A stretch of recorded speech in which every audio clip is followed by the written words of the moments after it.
All right, we're live. Hello, everyone, and welcome to So Many Levels, a D&D podcast. I am Christiana Ellis, the Dungeon Master. Tonight we're going to play some Dungeons & Dragons. Woo! So we have our full complement of players tonight. From left to right on my screen, and let's start with Chooch Schubert as Autocree. Good evening. Jared Axelrod as Mugen the Magnificent. Hello, hello, hello. Starla Hutchton as Nirakina Ethu. Greetings and salutations. And Vivid Muse as Amethyst. Hi. What's up? Sup, indeed.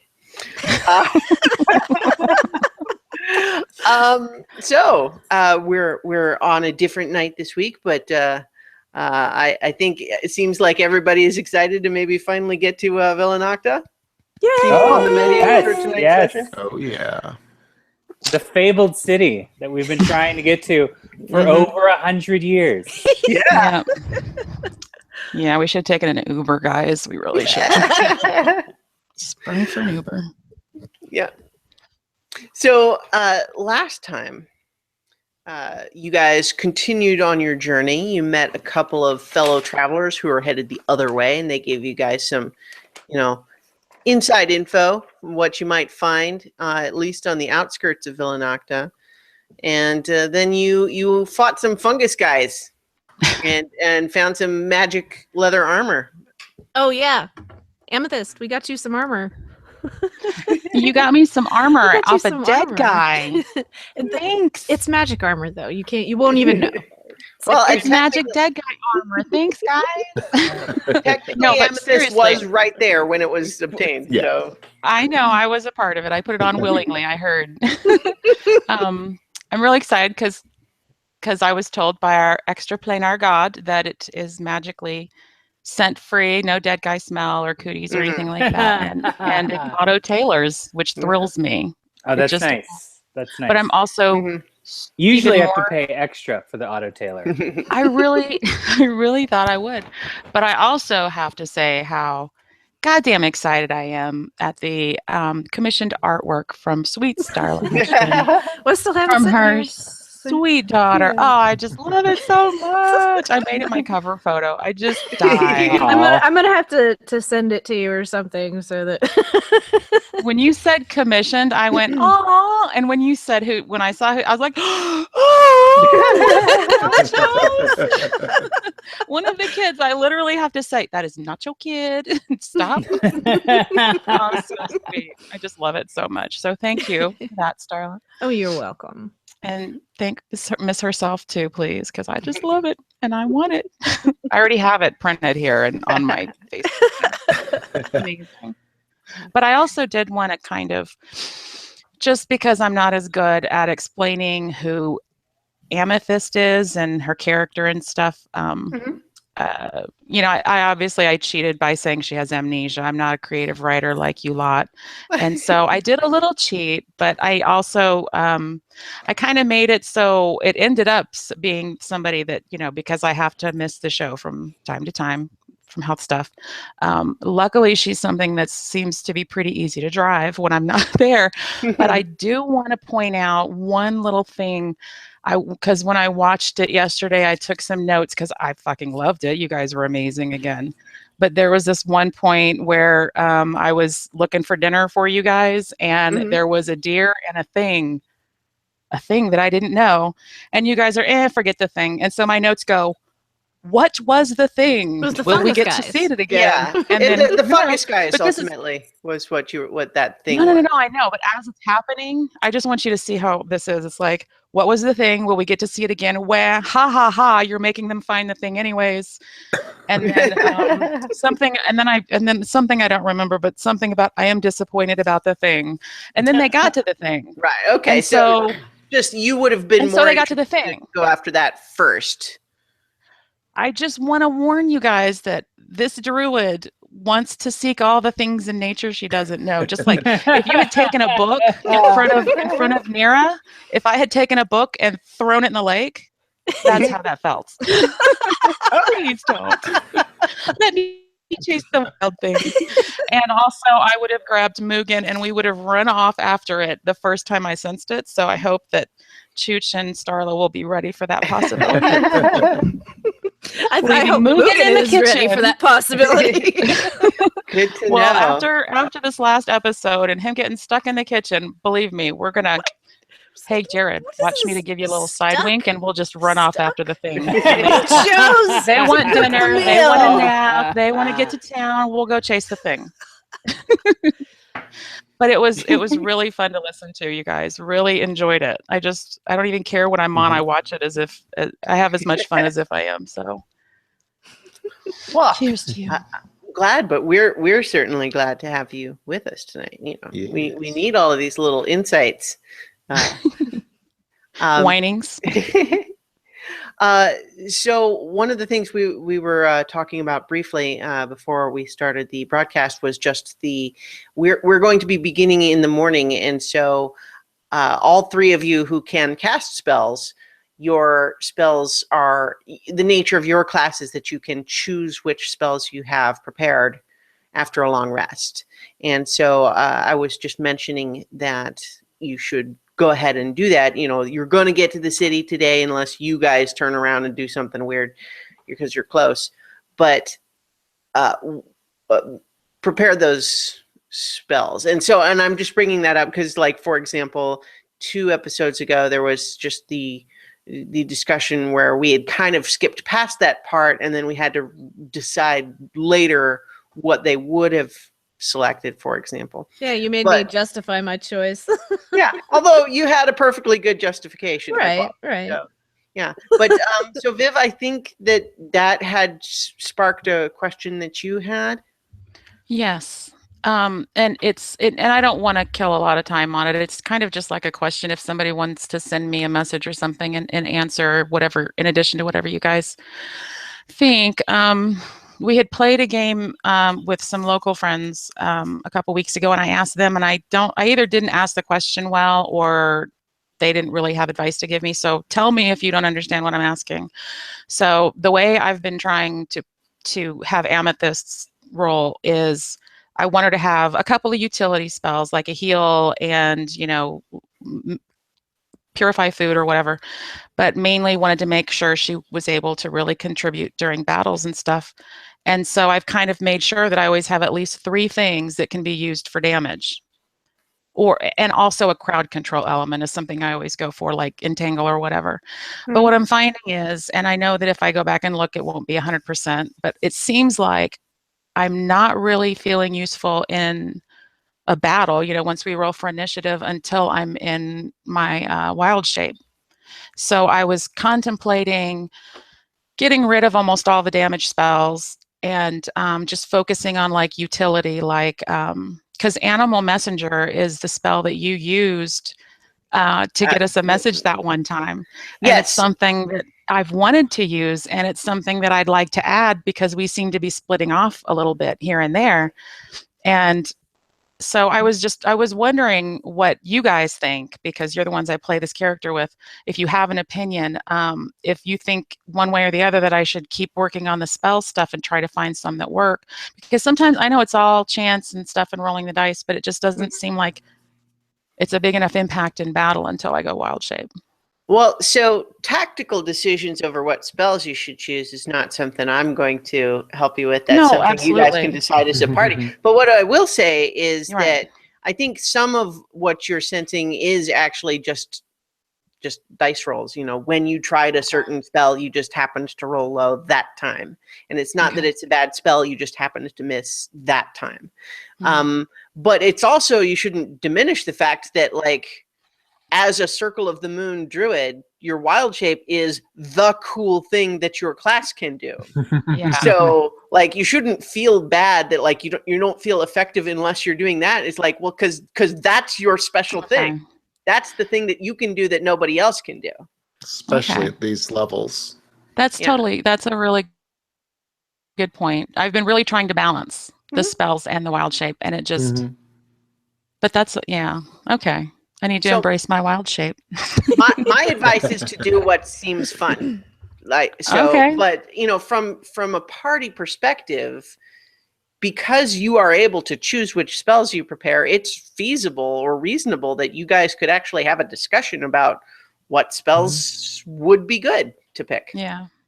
So okay, so since we're going into Villanocta, I mean, I'm not changing around any of my stuff because I didn't see no spells stuck out to me that would be particularly useful in town, because I'm still keeping calm emotions, and there wasn't really anything that I have that's not either healing or a weapon. I mean, there's little things like purify water or whatever, or detect magic, a couple things like that, but I don't see them being super useful in a town. So I'm not Yeah. changing up any of my stuff, but I don't know about druid things.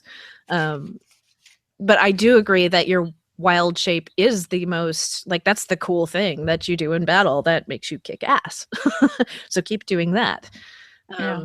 So maybe look at your available spells and see if anything sticks out that might be useful in Yeah. Remember too that one of the things that you can do that hasn't come up very often is that if you have a spell, say like Entangle, Mhm.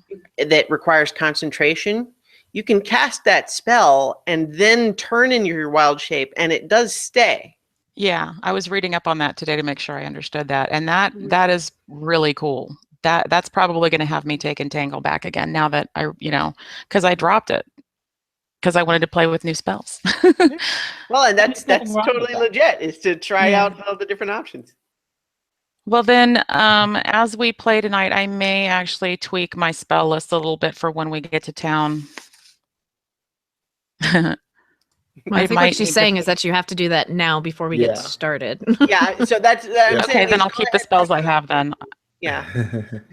I don't want to slow us down. I'll change it up for next time. I'll look at it for next time then. Okay.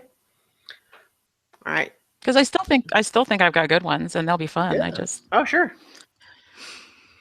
You got great spells. thanks, babe. All right. So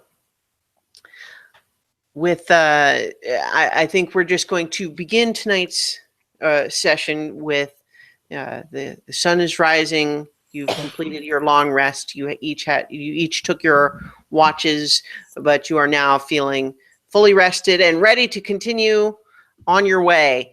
And are you just getting underway, or did you want to have any conversations or do any additional preparations before you hit the road?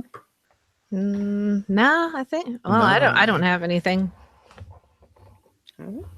Yeah. I want to get to the town. Hey guys, wasn't that an amazing dinner that Mugen made for us last night? So I'm good. glad someone appreciates it. I thought that my belch properly paid respects. Sorry. Well, the fact It that was- you think that says a lot about our relationship. It's really the farts though. Those are the ones those were the loudest. Well, it definitely replaced the smell of fungus, so I guess that's something. Yeah. It was excellent. Yeah. All right. Do it. Shall we saddle up, my people? Let us saddle. Let's get there. Let's get going. I don't know about you guys, but I've been waiting for a long time to get to Villanocta. Over 100 years, it seems like. We should probably get moving. Get the mosey. All right, so you all saddle up and you get on the road. The road, as before, is well maintained, easy to travel on, and you don't actually really run into anything. It's almost as if some higher power has cleared the way for you to to get to all the way to your destination with minimal interference. So, since nothing else is going on, maybe Mugen could regale us with the tale of that warrant that was outstanding for his arrest 100 years ago. I don't know what you're talking about. I plead the fifth scroll, I believe. You said you'd tell us in the morning. Did You I? did say that. You did. No, that doesn't sound like me. Yeah, That distinctly does remember. not sound like me at all. I don't think we. Yeah, it was a long time ago, like over a century ago. My memory doesn't go back that far. It's a new time, a new era. We gotta leave the past in the past. Look to the future, to new warrants that might be out for our arrest. See, now I just really want to hear this story with how much he's deflecting. I super want to hear this story.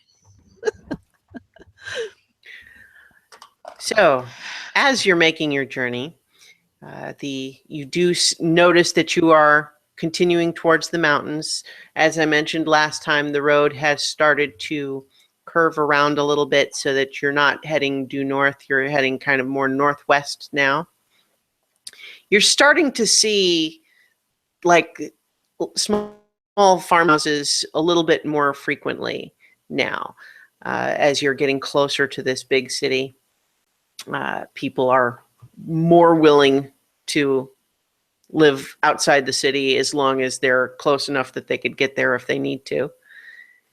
But as you start getting closer and closer, you come over a crest of a hill, and now you can see the city laid out before you. What is closest to you along the road is you can see sort of it's a spread out, kind of cluttered looking rather than too organized tent city outside the large city walls. The city walls are 30 foot tall at minimum everywhere, and in some places even taller. There are towers here and there, and a great big gate guarded by a lot of people. But that is the city walls. Between you and the city walls is all of these tents, and this is likely what Eddie and Stephen were talking about when they described Paper Town. And you can see that amongst all of these non-permanent structures, there is one well-fortified structure that has its own sort of small wall and courtyard and gate, and is the only sort of official-looking building outside the city walls. And then beyond the city walls, you can only see just a little bit of it past the walls, but you can see that it is a very large city. There's hundreds of thousands of people probably live here. Okay. So it looks like we got a choice then. We can either approach the official looking building and give them the password, or maybe go right up to the town gates and use the password. Yeah, I think we can go straight to the gates. To the Yeah. gates. Why not go straight ahead? What's the harm? Certainly we're not wanted criminals or anything. Let's go. All We have right. nothing to hide. No one here has anything to hide at all. Why are we acting like we do? And everybody has their papers on them, correct? Sure. Yes, Papers and letters are not in the bag of holding. Everybody has them on them, correct? Correct. right here. Gotcha. So you make your way down into this area where you get the feeling that a lot of these tents they're not new, but they are also semi-regularly forced to relocate. Mm. And it's as you were told the night before, that permanent structures are not allowed, and it's kind of something where every so often the guards or soldiers will basically just make everybody move so that there isn't too much permanence or organization amongst the people who are having to wait outside the city walls. But it's crowded, and there's a lot of people there, and most of them are a variety. It's the most diverse crowd of anywhere you've ever seen before, unless you've been to a large city like this in your past. And not only that, but by and large, because humans and halflings and dwarves don't need the papers, it is mostly other races that are out here having to wait. Not exclusively. What you see is you see some elves, you see gnomes, halflings, you even see some drow, which are the dark elves. They tend to waddled up. You even see some goblins walking around as though they're just part of the town. You see bird people. You see dragonborn. You see Goliaths, who are humanoid in shape, but they're not giant sized, but they're certainly big compared to most people. And it's a pretty bustling area with, you can see a bazaar kind of in the distance as you're passing through. And for the most part, you're not getting too many looks here in this part of town. Right. So you make your way through this area and to the main city gates, which, unlike the various checkpoints on the road, actually does have a pretty sturdy portcullis lowered. That it's not just something they have to drag off the road. It's a substantial gate. And so there are 2 guards, and they're wearing a different set of armor than the ones you had seen in the checkpoint previously. But they seem to be guarding the gate in the same way. So they watch you approach, and as you get close, they just say, "You've got your papers?" Do they have any emblems or anything on their chest plates that we could see them as being either the Villanocta or the Tashmian? Was that right? Sean? Tashmian is Tashmian. Pashan is the capital of Tashmian. Right. Okay. And so the crest on these is a sort of a tree with spread branches and a crescent moon behind it. Okay. It is different than the armor you had seen on the road checkpoints. Right. Do we have a writing order? Like 2 by 2? Third. I choose third. But the human's not going to go up near the front. Fine. Damn it. Fine. Human in front.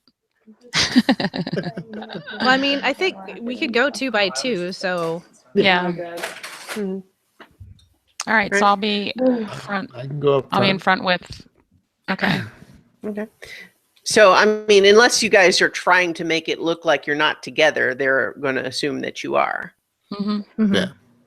So their response is pretty much the same, is that even though Amethyst as a human, at least from what you've been told, probably would be let through without too much questioning, you're clearly as a group, so they ask for your papers. Here's the password. I don't We- remember. we, Ulame? Lulame? Yalame. What is it? Yalame. Yalame. Yeah, Lulame. Luna. Sorry. All right, We've been- and Yeah. So we've been sent by Melicant. Told us to say. well, as soon as you say, Can we? Let's Okay. not give any details. all Hush, Oh. tiefling. Hush. right. So do you just say the password, or do you say? Okay. So as you have kind of seen a couple of times now, as soon as you say it, the guards kind of look immediately startled, and then the one who had to ask you for your papers kind of just goes, yes, of course," and he signals to someone in the gatehouse. He's calling up to them because he's calling up to someone who is up on top of the wall, and you hear gears start to turn and the portcullis starts to raise, and the guards kind of are looking away, like they're not meeting your eye. One of them is kind of watching just to make sure no one else is coming up to try to sneak in while the gate's open.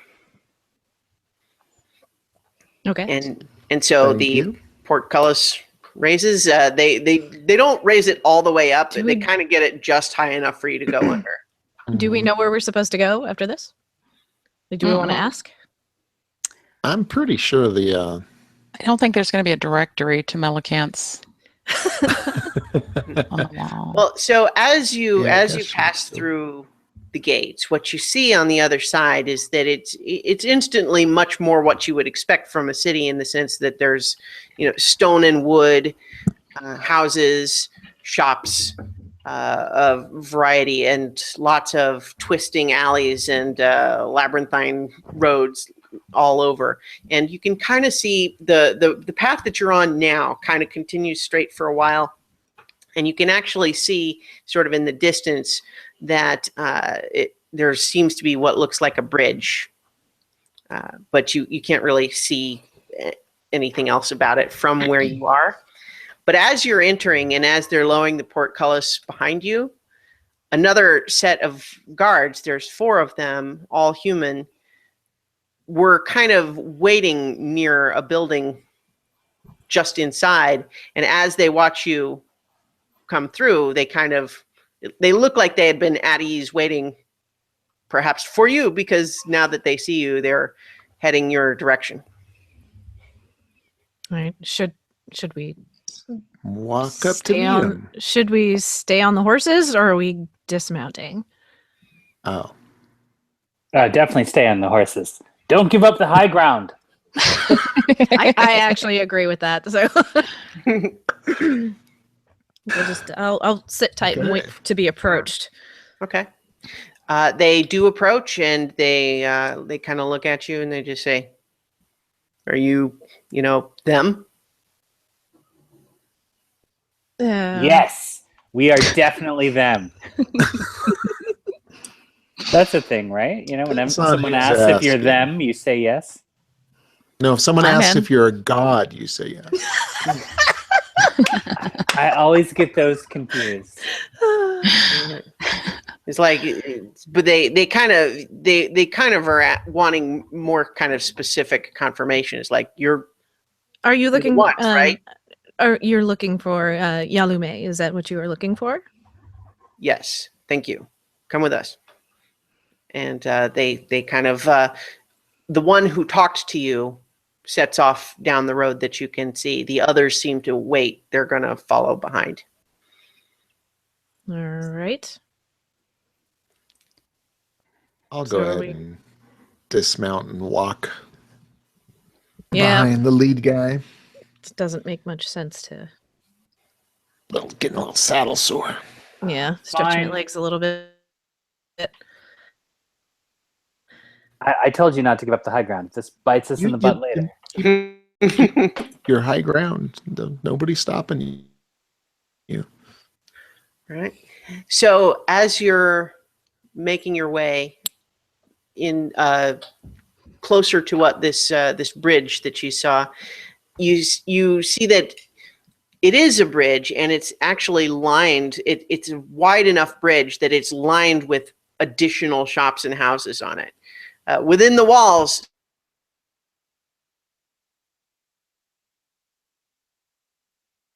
space, unless, with allowing for still having roads and such. Okay.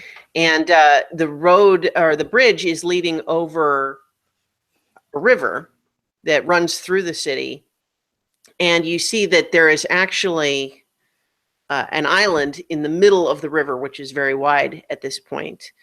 And the island has like a whole nother set of walls. You can see that the bridge becomes a road which passes right through and would go to another bridge on the other side to get to the other side of the river. But there's an additional gate. And what you can see within the walls on this island is that this seems to be where, this is the palace. This is where the bigwigs live, is in this part of the city. You can see towers above the walls there. And so these guards lead you across the first bridge and to one of the gates within the walls on this island. And as soon as they're spotted, the guards at that gate wave you all right through. And they take you to at first it looks like you're going to like the big palace, right? You're heading towards it. But as you're maybe 40, 50 feet away from this great big fancy obvious, honored guest entrance, they veer off to one side and they take you kind of all the way around the side of the building, this large palace, to a much smaller, ordinary looking entrance, which is at the base of one of the tallest towers in the palace. And everything is made, incidentally, in the palace is made of this kind of creamy colored stone, which is different than the ordinary stone used elsewhere in the city. It's clearly meant to look special. And so they take you to kind of an ordinary door. They open it, and it's the base of a spiral staircase leading up the tower. And the guard basically just gestures up there. Somebody can care Who- for our who's- horses. What exactly is waiting for us up there? Is this when you're not going to lock us up, right? I feel like we should have asked that before now. If we're going to question it. They look a little confused, like they thought you knew what was happening. Well, we know who asked us here, but we've never been here before. Oh, I mean, it's Melicanth's Towers. That's Oh, that's fine. I needed to make sure that's where you were taking us. okay. So your horses, we can house them in the royal stables here in the Palace District. They'll be well taken care of. Excellent. Thank you. So I grabbed the bag of holding off my horse. Good plan. Good plan. All right. Start so- marching up them steps. All right. It's a lot of steps. You're definitely going up a ways. I mean, you guys, the four of you, you're fit individuals. So it's not exhausting, but it's also kind of like, this is a lot of steps just right now, and you're kind of just going around in a circle. It's not a huge tower. Everything is more complicated with wizards, though. Right. Isn't that the truth? Oh, Saying it so can never be like, oh, I'll just have my workshop on the ground floor. No, I have to be at the top of a tower. Oh, look at all these stairs you have to climb just to see me. Aren't I important? You wouldn't climb all these stairs to see a blacksmith. No.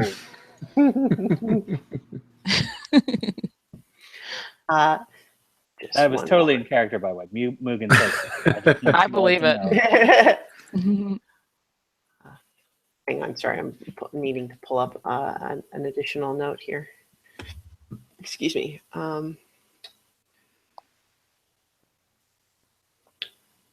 Okay, so as you are climbing this tower, there are no windows in it, but there are, torches in sconces.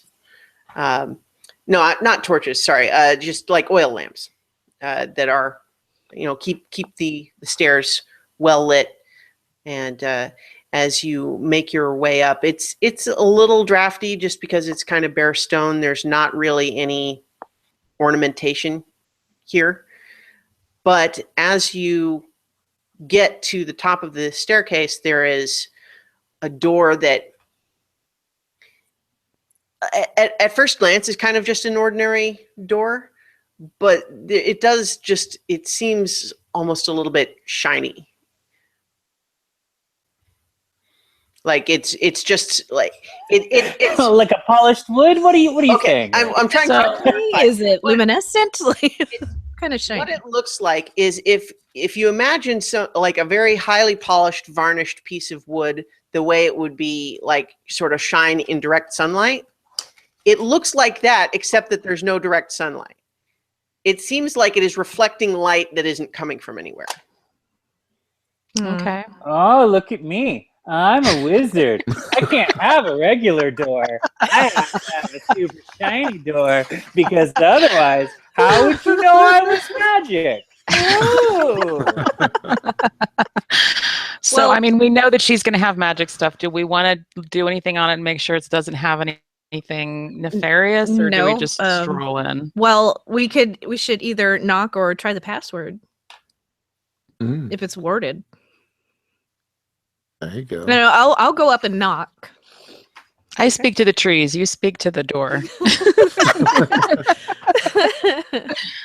Well, in keeping with everything that Mugen has been observing, the door, as though it senses your approach, it swings open just before you can touch it with your knot. And it opens to reveal a room that is way too big for what you saw of the outside of this tower. It is easily... Of course it is. Of It's course hard it to is. Look at spell. this. It's hard to spell. It's 50 feet across. Here is like there's no room for ornamentation because the walls and all sorts of tables and desks all over the room are just piled with like scrolls and parchments and all sorts of wizardly knickknacks just everywhere. It's pretty messy looking. It's not presentational. It's storage. But there's certainly a lot of it. And if nothing else, just the fact that it's a much bigger room than it seemed like it ought to be. And so in the middle of the room, though, you see a female wood elf in green robes. And she is a little older than the last time you saw her. But it is definitely the wizard that was part of the party that you met when you had that strange episode where you seemed to travel back in time, back in the temple, and witnessed the demon summoning and met that other party of adventurers. It is her. She looks a little older now. And she looks at you and says, "Welcome." Thank you. Right Thank back you. at you. Thank you for the invitation and expedient means of getting here. I am glad that the word worked for you in a way that would allow you to travel quickly. Time is of the essence right now. Now tell me, please come in, and we need to close the door behind you, if you don't mind. All right. Go inside. Walk inside. As soon as the door closes, she seems to relax just a hair. Like so she turns to you and says, I'm terribly sorry I don't have a more formal greeting for you, but things have been happening very quickly the last few days. I am Melicanth, and she's just looking around at you. It's like, it's really just, it is you, but you look the same. Yeah, we get that a lot. Yeah, it's kind of a long story. About 100 years long, as it were. Really? Well, Maybe I will. even longer. I Who have a knows? lot of questions for you, but first and foremost, do you have it? Yes. May I see it? So I'm going to pull it out of the bag of holding, and I'm going to hand it to Nira. Great. Nice. She kind of gasps when you see her take the box out of the bag, but she's definitely watching it. So, this little box has caused us quite a bit of problems. Yeah, you have no idea how many problems that little box has caused. I don't mean to diminish your own troubles. I'm just saying that it has a storied history, that box. Oh, I So bet. let's hear it. What happened? please, first, may I see the artifact? So, about that. Um, how to put this? There was a bit of a hiccup with the original plan, which you may or may not have noticed. Does it have to do with why it's arriving 100 years late? I Yeah, a gathered bit. something happened. Yeah, a bit. So when we got there, someone else was attempting to do the whatever it was that you guys stopped from happening. He was. Well, we're going to have to go through this from the beginning, I'm sure. But please, may I see it? All right, so I'm gonna open the box and kind of show her. Okay. Thing. And she looks at it, and her eyes immediately go wide upon seeing it. And she's like, "No, wait, no, no!" And she reaches out to touch it, and a spark of energy like zaps out from it, and like shocks her hand. She actually like screams, not like a full throated, but like it. Ah! And she holds her hand and just looks. Is it still glowing a little bit? Just a little bit, just like from when you. Okay, so that it hasn't changed in how much it was glowing. No, it looks okay. the same as the last you guys looked at it, but she looks at it and she's holding her hand and she's like, no, no. And she actually like turns around and like shoves a pile of books off the corner of the desk, and she's just. So I'm gonna close the box. I she kind of takes a breath and tries to compose herself, and I'm terribly sorry for my reaction. I guess I just hadn't realized until now how much hope I had placed in the idea that it would still be fully intact. But so there's good news and bad news. Yes. So the orb itself, like it's not. We had an interesting encounter. I'm so when we first came across you, before all of this, way back in whenever. If I may, Right. Travis Fletcher was my agent to transport the box to begin with, and I spoke with him. He told me about how it was stolen and enlisting the help of what I now understand is you. He told me that he had enlisted your aid in tracking it down, but by the time we reached where everything seems to have happened, the temple had been sealed in a magical field that we could not penetrate. And there was a brand new, incredibly powerful river spirit in the form of a dragon guarding the area. Yeah, that may have been us. It was a little unsettling. Well, yes and no. Yes and no. We were there when it happened. The dragon spirit was there before we got there. It was much smaller. We tracked down the wizard that had taken the box and the orb. And he was already fiddling with it when we got there. And we couldn't reverse what he had done. And it released something. I don't. And especially at the time, we didn't even really know what this was. How were you there during the original use of the artifact? We're not exactly sure on that one either. Yeah. So I this think it had to do with whatever he was doing. Yeah, this wizard Zorath was doing. And as soon as you say Zorath, she just kind of squeezes her fist. Ah. I'm sorry. Go ahead. Well, for what it's worth, he's dead. Really? Oh, totally dead.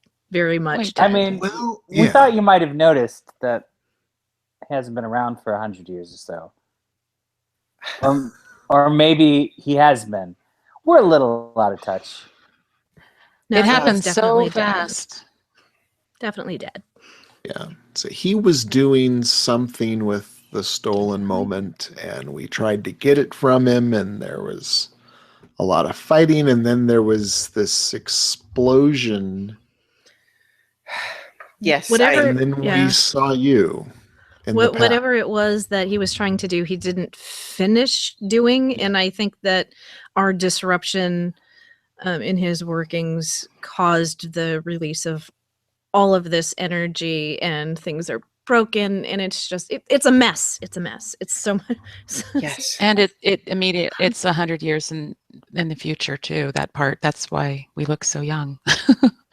You did not experience the intervening time? No, not at Not all. a bit of it. No. No, Nope. went to We the walked past, out. saw you, and then we were in the future, and Fascinating. When we walked out, it A was lot has 100 years in the changed. future.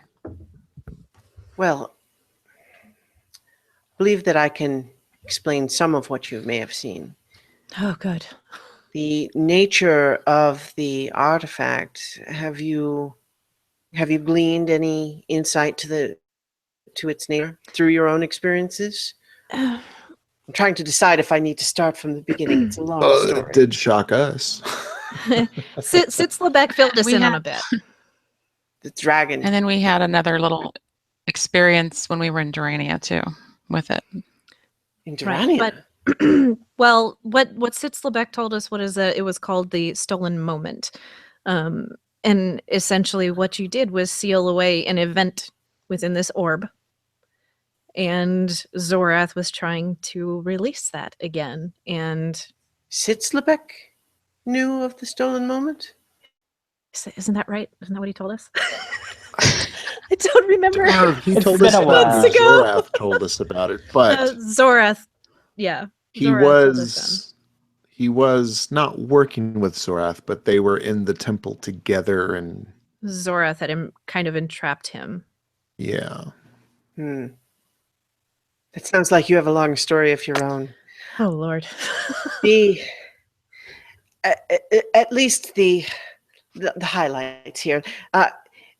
Indeed, the stolen moment. I mean, you saw for yourself when it was first used. An incredibly powerful demon from another plane was to be summoned to the material plane, and untold deaths would have resulted. And so we used the stolen moment to steal the time, the moment of the successful summoning. And without that moment, the summoning failed, and the demon was not able to enter our plane. But it's as the material plane in some ways is like a pane of glass. If you are to cut a hole in the center, the whole structure is damaged. It becomes unstable. And so what happened in the time surrounding that event, the hole left behind, the material plane itself and even its interface with time began to destabilize. And that may have caused what you experienced, having you transported back in time to the moment we used it, as well as the transporting you forward this 100 years you appear to have skipped. There are fissures in space-time created by this destabilization of the material plane. I believe we found one of those. Really, Evil bubble. there are many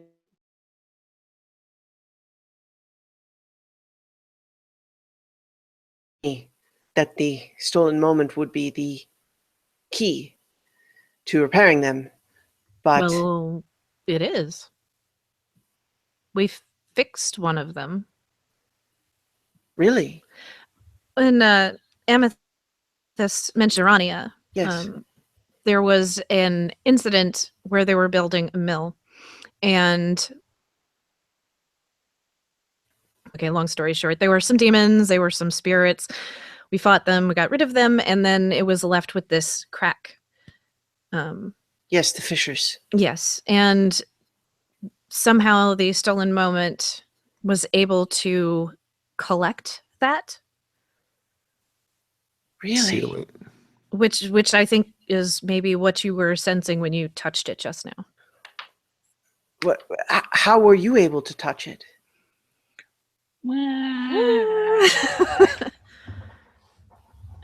It does. It does not It affect might you. have something to do with this, with that pebble in my palm. Okay. She looks at it. She Caroline? actually just reaches out and takes your wrist, to kind of look closer, and then she actually whispers a few sort of words under her breath. You recognize that she is Nira, that she's giving the incantation for detect magic, Hmm. and then she's peering at it, and then looks back at the rest of you, and you've been linked to it. You say you were there when you described an explosion. Exploded, yeah. Mm-hmm. Without, like, the energy that was within it escaped the confines of the sphere itself. That makes sense. My theory is that I had suspected that something associated with the artifact had accelerated the destabilization. But now I see that when Zoreth was who I was attempting to keep it from when I was arranging to have it transported, and clearly that was not effective. He wanted to simply replace the moment back in its original spot in the timeline because he wanted the demon summoning to succeed. And obviously that failed, and I believe what has happened is that the moment, instead of being placed back in its spot whole, it is shattered, sending shrapnel of a sort all over. The fissures you saw, the demons you described, these have become regular occurrences. Not everywhere, but there are many of them. And what tends to happen is, evil spirits from demonic planes attempt to manipulate any nearby the fissures on the material plane, attempting to create enough negative spiritual energy that they can pass through.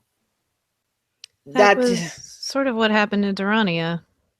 A demon was causing a lot of chaos, riling up the humans, and yeah, all of their hatred and firing them up, and I think that's what allowed it to yes, come through. it's all too common a pattern, I'm afraid. Sometimes they are even able to possess people without physically manifesting. They are able to literally take over the minds and actions of anyone nearby. Yeah. So I believe that these fissures, as I mentioned, the acceleration I mentioned, I believe it is the result of sort of this cosmic shrapnel, if you will. And I believe, she kind of holds up your hand and just sort of probes her finger at the little kind of the bump that's in the scars, like, I believe you are all hit. But these amounts may be what allowed you to use the moment when I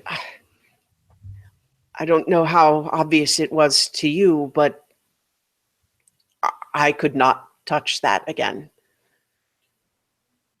It seemed like it wasn't pleasant. No, it was not. I I'm not I was not prepared for this outcome.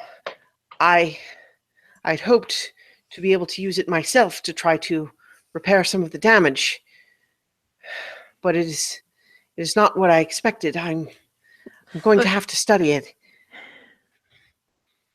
Why do I get this? I get this feeling. Anybody else? Is it just me that we're going to be the ones stuck with this job? Well, you got something better to do? If it'll keep Well, that evil at bay. I did 100 years ago. So Melicanth, if we are able to actually do anything with this, is there a chance that we can return back to our lives 100 years ago? Or are we stuck here? Do you have any idea? I think it's possible. It's very difficult to know exactly. The nature of these sorts of magics is not widely understood. I mean, the nature of the stolen moment itself. I mean, the artifact that we obtained for this purpose when we originally stopped the demon summoning. It was a hard won item, and I'll confess I was quite anxious at the time. As much as I wanted to stop the summoning, I feared repercussions, which are all too apparent now. I don't would have been a better solution, but clearly we are still paying for that decision. And it is possible when we are talking of changes to the timeline, changes to history, anything might be possible still. But wait, and she's still kind of got this detect magic aura up, and she kind of looks at you a little more carefully, Amethyst, and saying, "Are you not familiar with the artifact?" Not before I encountered it, and we've learned what they just told you. Oh, yes, of course. And she kind of shakes away whatever she might have been thinking. Very well. Well, wait, So- why did you think I might know more or had encountered it before? I have memory problems. So maybe I have and I just don't freaking remember. Memory problems, really? Yes. It was just a hunch. But the story of how we obtained the artifact before we used it to stop the summoning involved negotiations with mortal beings from other planes. And just something about your magical aura just reminded me of that for just a moment. I wondered, if you cannot remember, then perhaps it is not a coincidence that you found your fate intertwined with this thing. Oh, that's interesting. There's so much we don't know. I first, let me.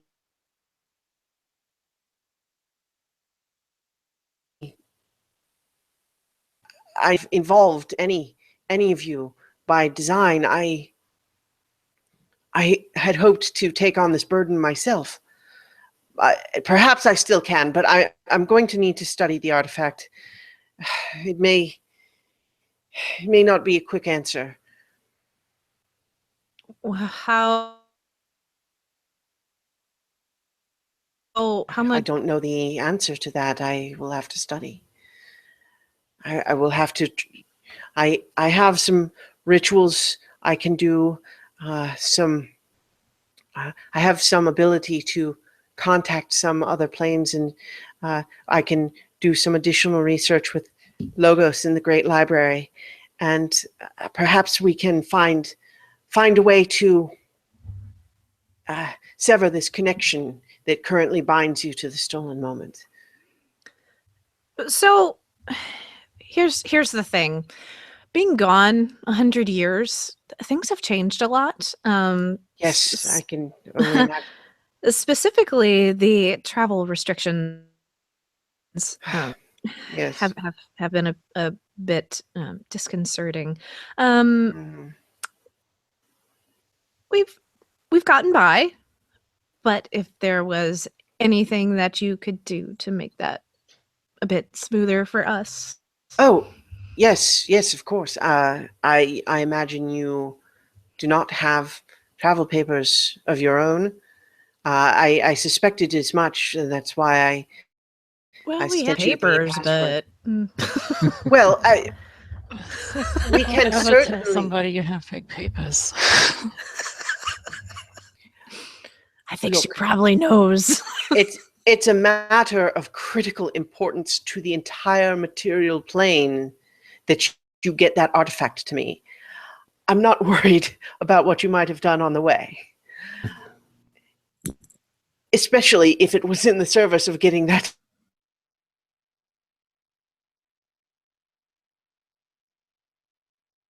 artifact. Officials that give you diplomatic clearance so that you should not have any further trouble in that regard, with exceptions, of course, of that there may be occasional guards that are not following the proper procedures that unfortunately the nature of the business cannot be entirely avoided, but to be sure we can arrange for you to have papers that are full and official and should give you any traveling privileges you require. That would be incredibly helpful. Of course. So in the meantime, what should we do? Well, we can arrange for lodging here in the palace guest wing, if you like, or elsewhere in the city, if you prefer. I would ask you to not go too far for the moment until we have identified a path forward, so to speak. But we can certainly keep you comfortable here, if that is your choice. What would you want to do? Well, And folks, before you really get too far in discussing that, there's kind of a loud thumping knock at the door, and you hear a man's voice saying, "Melicanth, are they in there?" She kind of sags and sets her jaw just a little bit. And is like, "Yes, Baron. Yes, my Baron. Please come in." And the door opens, and hang on, let me get back to my other notes now. What you see enter is he's a human man in pretty fine clothes, wearing a pretty simple but elegant looking silver circlet on his head. He looks like he's maybe in his early 30s, but in terms of just the lack of lines on his face, but it looks like he's going a little prematurely gray at the temples. And he's got kind of a well-groomed goatee, and he's got a couple of guards with him, but they're not aggressive. They don't have their weapons drawn or anything. It seem like they're just escorting him. But he just strolls right in and looks at all of you, and then to Melicanth. "These are the ones that you needed to get here so fast?" Melicanth says, "Yes, it was of critical importance." And he says, "That charm was for the royal family to be used in case of dire emergency, and you have burned the charm for strangers. I'm going to have to ask you to answer to the council for this. And she kind of says, I understand, my baron. I am willing to do so. I believe that it was necessary. It is not merely the fate of our own city and that is at stake. This is something that could affect the entire world, and it was of critical importance that I get them here as fast as possible, and I did it the best way I knew how. And he says, do you know the hobgoblins are on the move? We'll just have to talk to the council about it. And he kind of looks at the rest of you and says, I don't know how you are all mixed up in this, but I would like you to be present for this council briefing as well. It will be, and he kind of looks out the window, sees it's still midday. He's like, I believe that we can have it arranged by sundown. I would ask you to stay in the palace. In the meantime, we will arrange. Do you need food? We can arrange for a meal for you in between, but we need some answers. Well, certainly. We'll tell you whatever you need to know. Good, good. And he kind of gives you a curt nod and then looks at Malakanth and just says, you better have a good explanation. And then he just kind of swivels on his heels and walks back out with the guards. And before he swivels and heads out, I want to Sure. do my divine sense. okay. Open up and Mhm. scope out what spirituality's happening. Sure. You don't sense the presence of any fiend-like or celestial or undead energy in the area. Okay. So, are you any of the rest of you want to do anything, or you're just gonna go ahead and let him go for now?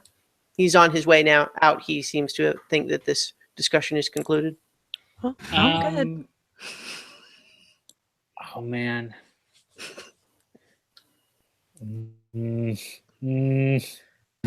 Gotta do it. Put your hands in your pockets, Mugen. Nope. I gotta try to pickpocket him. No. Yes, yes. I gotta try. Yes, I gotta be the Oh, character. God. I gotta Do be true. it. All right. Like I So- wouldn't, but he would. This is going to be contested against the perception of him Yeah. and his two guards. Okay. All the more reason. Yeah. All right. Let's. So go was ahead hoping for and make this. a sleight of hand check. All right. Okay.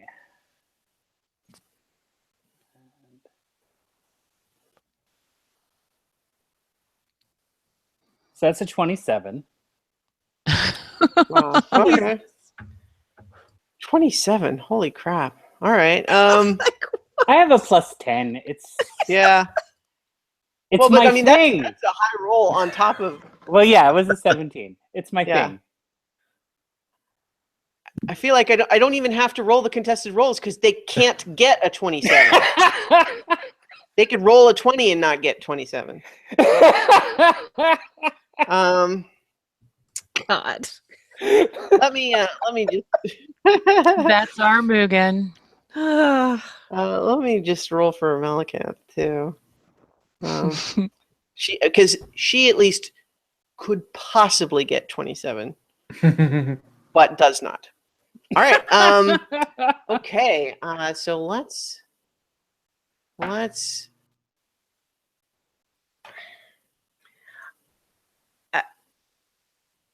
I'm gonna need you to come up with. I'm gonna let the roll happen. But what was your excuse for getting close enough? Because he wasn't like right next to you. Oh, yeah, that's a good one.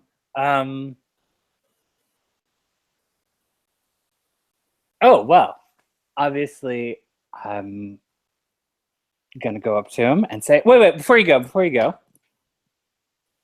what kind of food? And he kind of looks just like, whatever you like. Whatever I like. We have a pretty well stocked larder here in Oh, Villanocta. all right. Well, Villanocta Palace. I don't know how familiar you are with the dietary restraints of elves, but she's going to need at least 3 cheeses. God. When you say that, incidentally, he glances over to Melicanth, who is an elf. Wait, no, that's fine. Yeah. Bringing me into this. It says, I don't have all of that information. We can have you speak with one of the cooks. They can tell you what we have.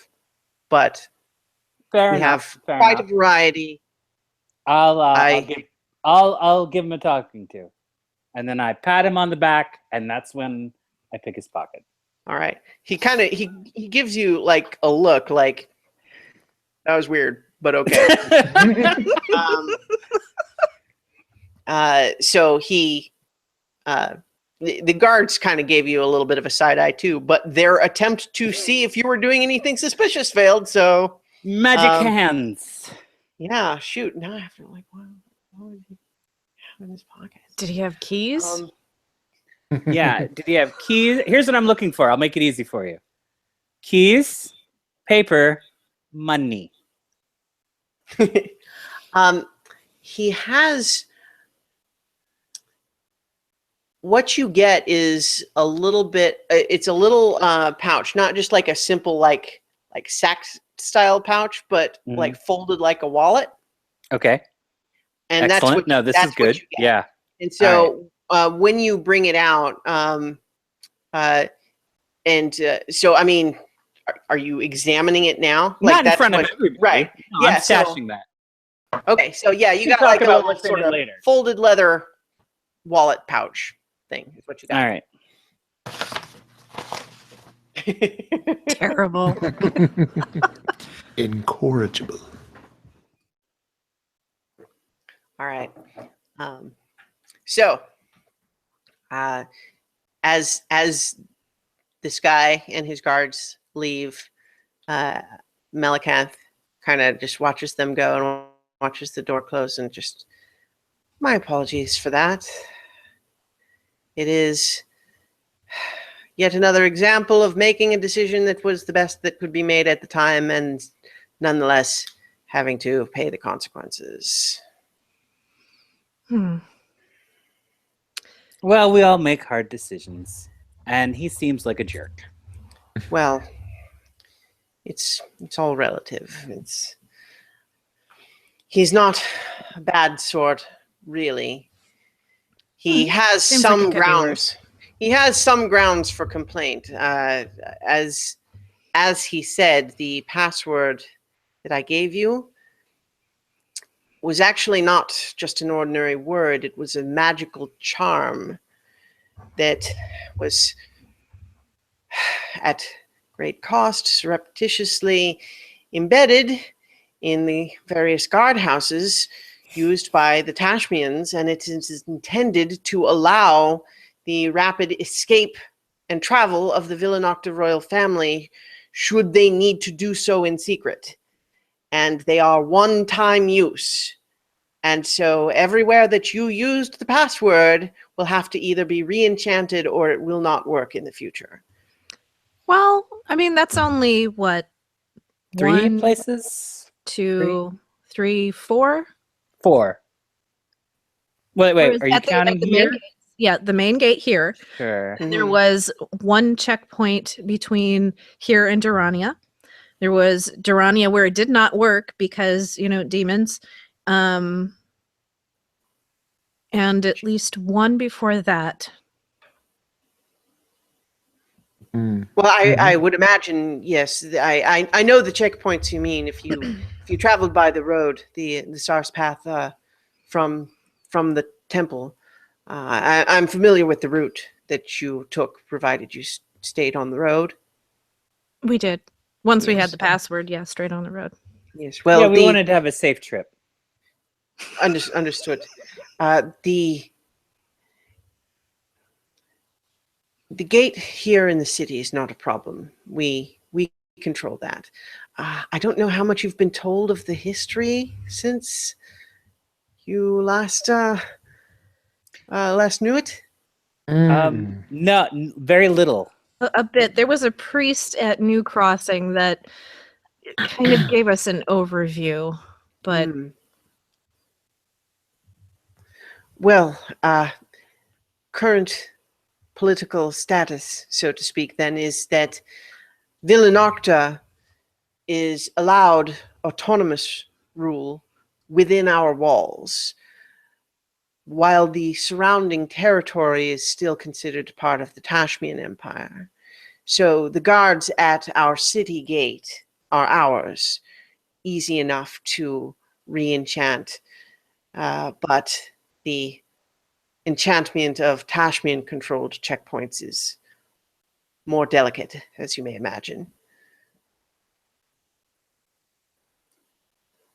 yeah, I Well- don't know that there's. I mean, none of us are wizards, so I don't know that we could be much help there. Oh, what? No, I would not expect that of you. It is simply a matter of something that was considered an escape route, a last resort, an emergency egress, so to speak, is now no longer available until those areas are re-enchanted. That is why he is frustrated. And to be sure, there has been additional pressure from Tashmia to renegotiate the treaty that allowed us our autonomous rule, and there have been other pressures as well. The Baron mentioned the hobgoblins to the north. If they are indeed on the move, that could be trouble, to be certain. The last thing you want is hobgoblins on the move. She just nods. That's true. Yeah, it's the truth. No one would deny that. It's the truth commonly known that We a did have hobgoblin a is we've not we've had a something few you run-ins with hobgoblins. Although Archie here didn't seem to have too much trouble with the one.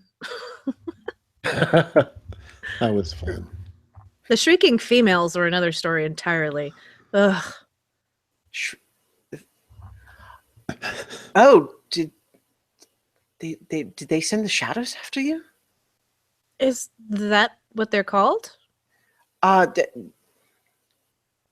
hobgoblins have female soldiers trained sort of as spies. They use stealth and illusions to disguise themselves, to allow them to infiltrate places that they would otherwise be kept out of. They are fairly dangerous. Did you encounter them on your way? Yes, we that was shortly after we left New Crossing, I think. Ah, There was some Mm, mention of mhm. there was an illusion of a phoenix and some mention of that. the hatching phoenix. Yes.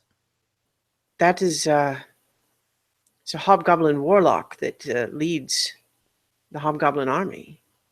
Wonder why he would have sent his shadows after you. Well, then there was that other thing that we encountered on the road with the cats. Do you guys remember the cats that shouldn't have been there? They were like mountain cats. They should not have been on the road. And then there was a figure that he appeared as Zorath, but he wasn't Zorath. Hmm. Right. Yeah, we couldn't hear him. He's making lots of expressions, seemed upset about something, couldn't He- tell if he was trying to speak to us or hurt us, but He Hmm. did conjure a there was an illusion of the box in the Mhm. middle of the road that Hmm. Well, there are in the world others who are aware of the stolen moment's existence and would seek it for their own ends.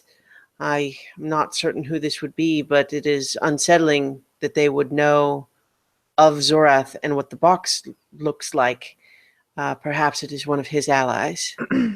I believe there was a psychic element to it.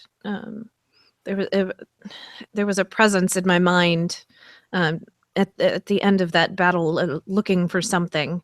Hmm. But I couldn't tell what it was, and then they left. So. What did you? Well, that is perhaps one more mystery to add to the pile.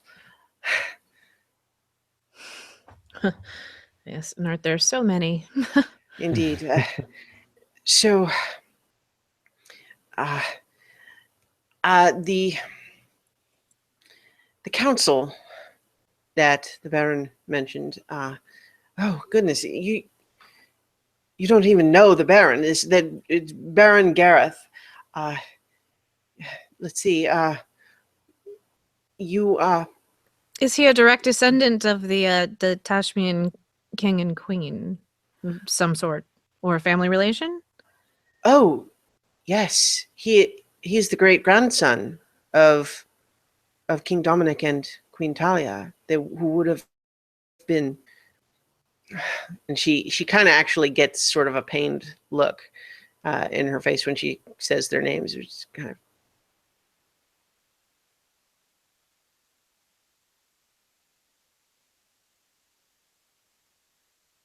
Yes, there. Yes, Baron Gareth is of Dominic and Talia. And so he is in charge now. He is part of the royal family here, and as he has continued that line, and thankfully the surrender that resulted from the war allowed us to preserve the line and maintain our control within the walls, but at the cost of surrendering the rest of Vela.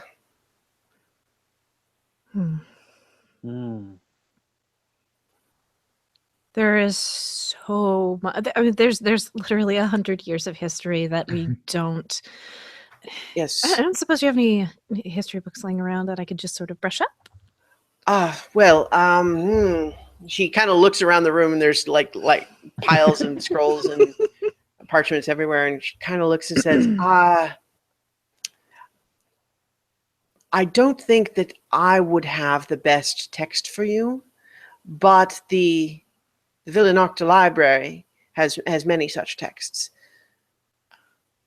I'm certain you could find anything you need to know there. But I'm assuming that's outside of the palace. It is, yes. All right. Well, won't be going there today. So the council, let me the council consists of the Baron, of course. Myself, I'm technically on the council, although it will be a little different this time, I suppose. The Dwarven ambassador, the martial commander of the city, Archdruid, the Tashmian ambassador, and his secretary. The secretary is not on the council, but she is always by his side.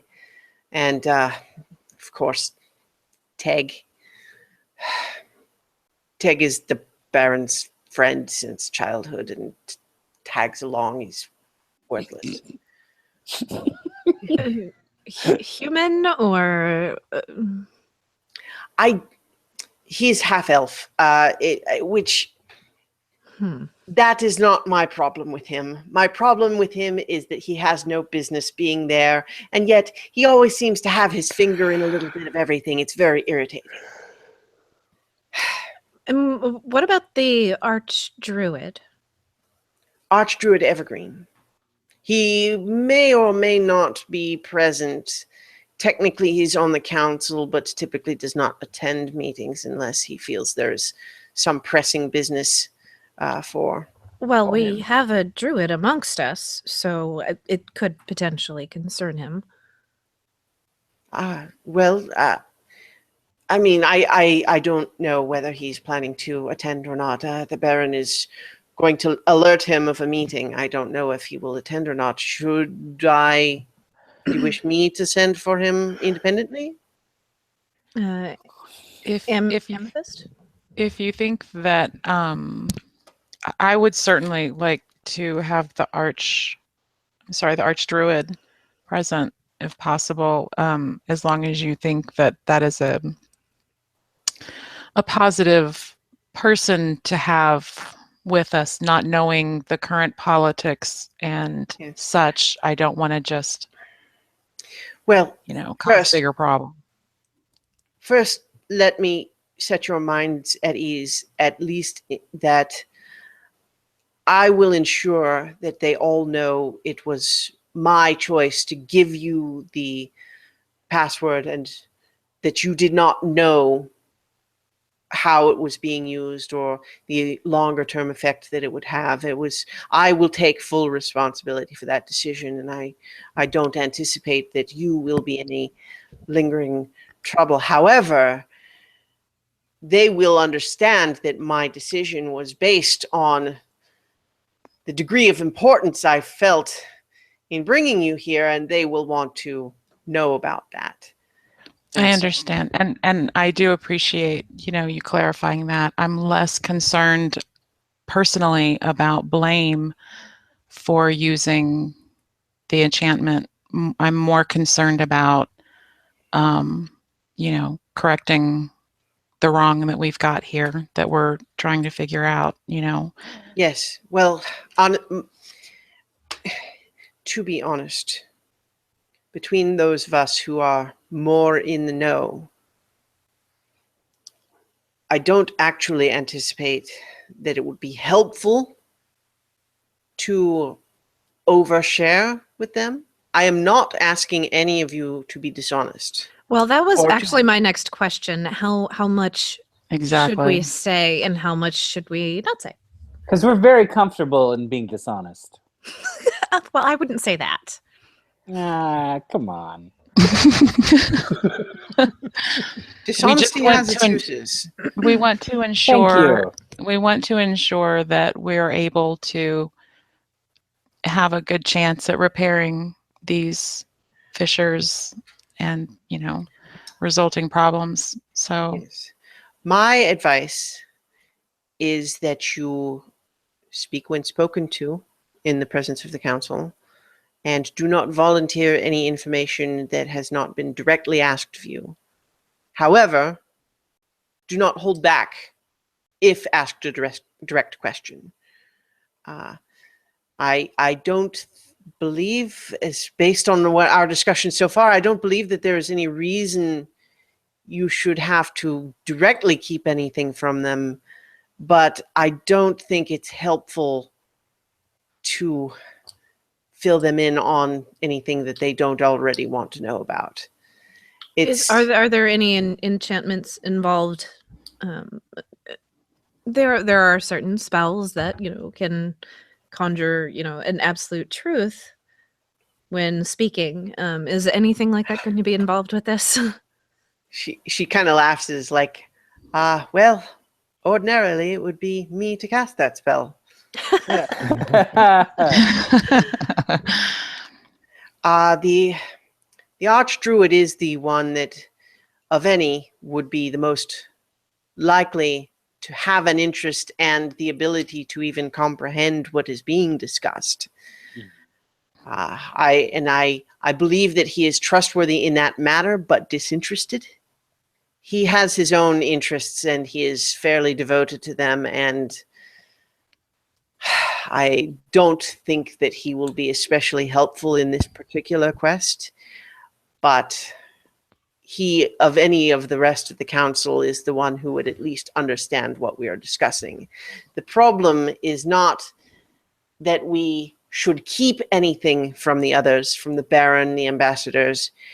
It is more just that they will not understand what they are hearing, and it could only result in greater confusion. Gotcha.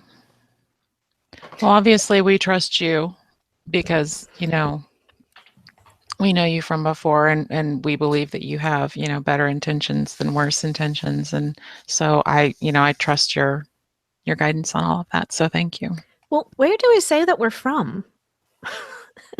Well, no, I mean, we can absolutely be honest and forthright about that. They are familiar with the problem of the fishers, even if they don't fully understand them. But they are very mysterious. I mean, to some of the council, it will simply fall in the basket of magic stuff. And that will be all they need to hear on the subject.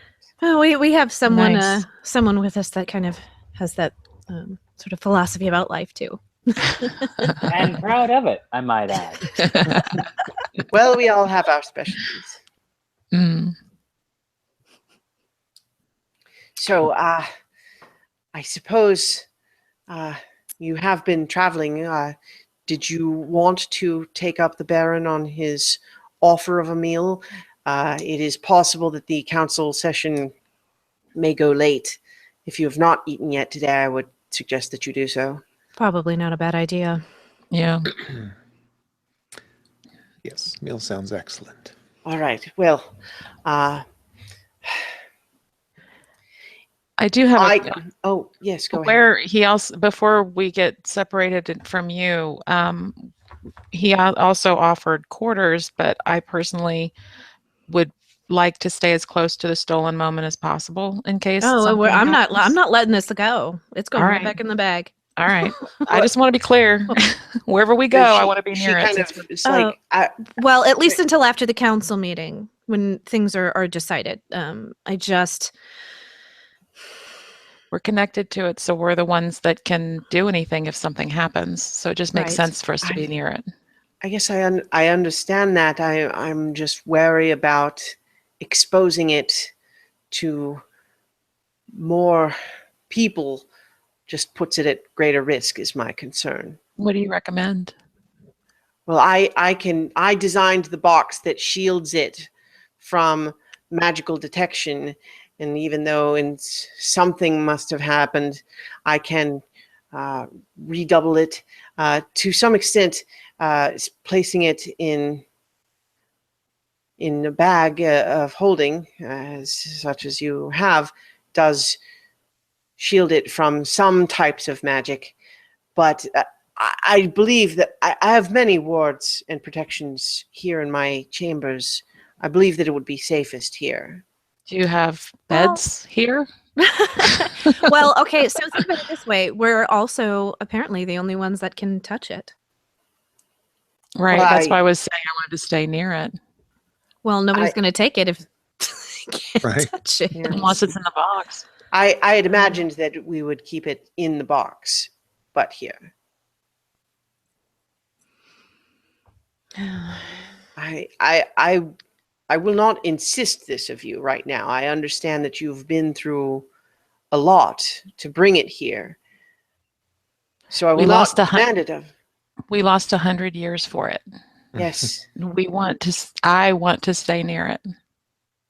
Very well. All right, I'm going to give the box back to her. Like, have at it, Amethyst.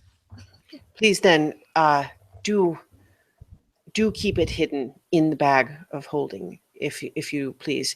I think the fewer people that are exposed to it, the better at the moment. Does anyone else disagree with me, team? Campers? By all means. I don't know. I think maybe we should leave it here. She has all these different wards, and I mean, she built the box. Autocracy? It seems that it would be safer here. Yeah. I'm gonna have to side with you, Amethyst. It just seems I don't know. Oh. Well, that's actually surprising. I'm a little surprised that you don't want it as far away from yourself as possible. Well, have you gotten attached? That's so cute. I mean, at this point, no, but it seems really important to her, and I care just a little bit more about her feelings than I do our new friend. No offense. Aw.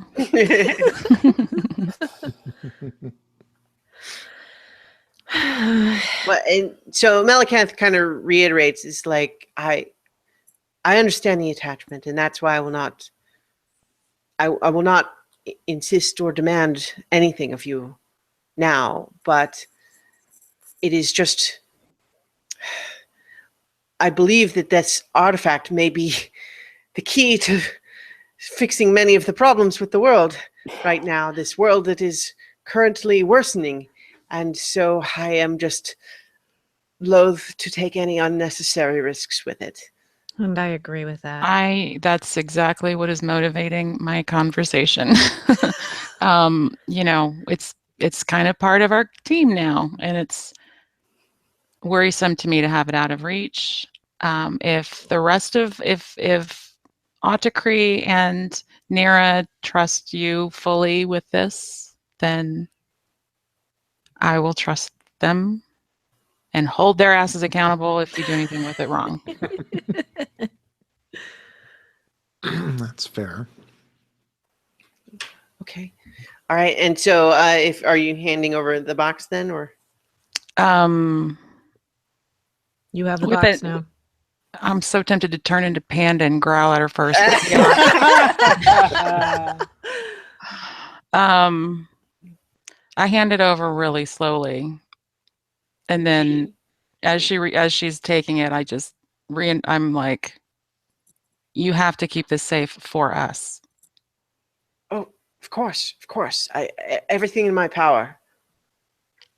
All right, and then I hand it over. Yeah, she's got to be like a level 100 wizard by now. I mean, Doesn't mean I have to Well- just lie down and hand it over. If she worked at it, she may Yeah, have spent the last 100 years doing nothing. You don't Right? know. well, there was a Slacker. war on, so I think she's probably got a bit more experience.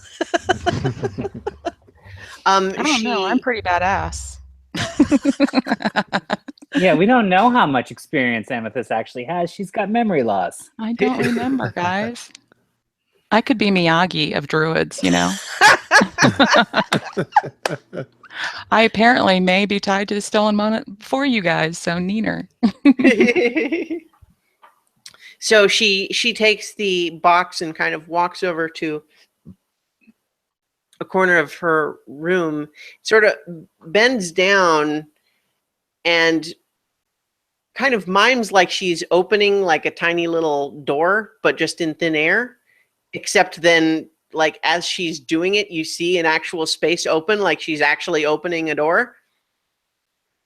And somewhat like That's this so room cool. being bigger than it seemed like it should be, she's opening what seems like a tiny little mouse hole in thin air, and she then puts this whole 1 foot cube box somehow in through that small hole, and then closes the door, and there's nothing there anymore. And then she kind of speaks a few magic words, makes some signs, and you see a couple of warding glyphs sort of God flash damn in it. the air and then vanish. And she says, "You will be quite well protected now."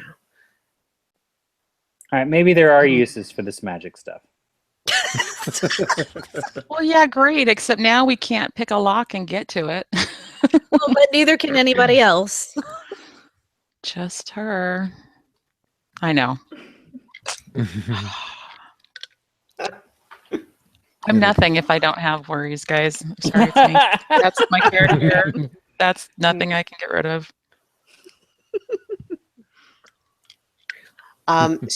So she turns to you and says, "Well, that taken care of. I can escort you to the guest dining hall." Certainly, that would be lovely. Thank you. Yes, I believe the formal one is being prepared for.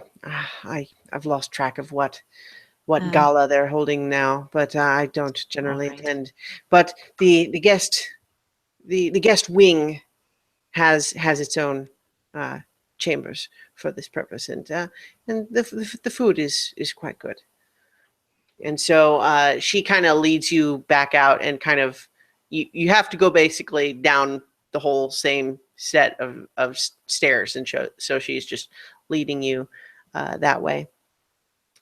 She takes you back further around the back of the palace, like not back towards where the main front entrance was, but you enter what looks like a nice manicured like garden. There's lots of flowers in displays, and there's some topiary and so on.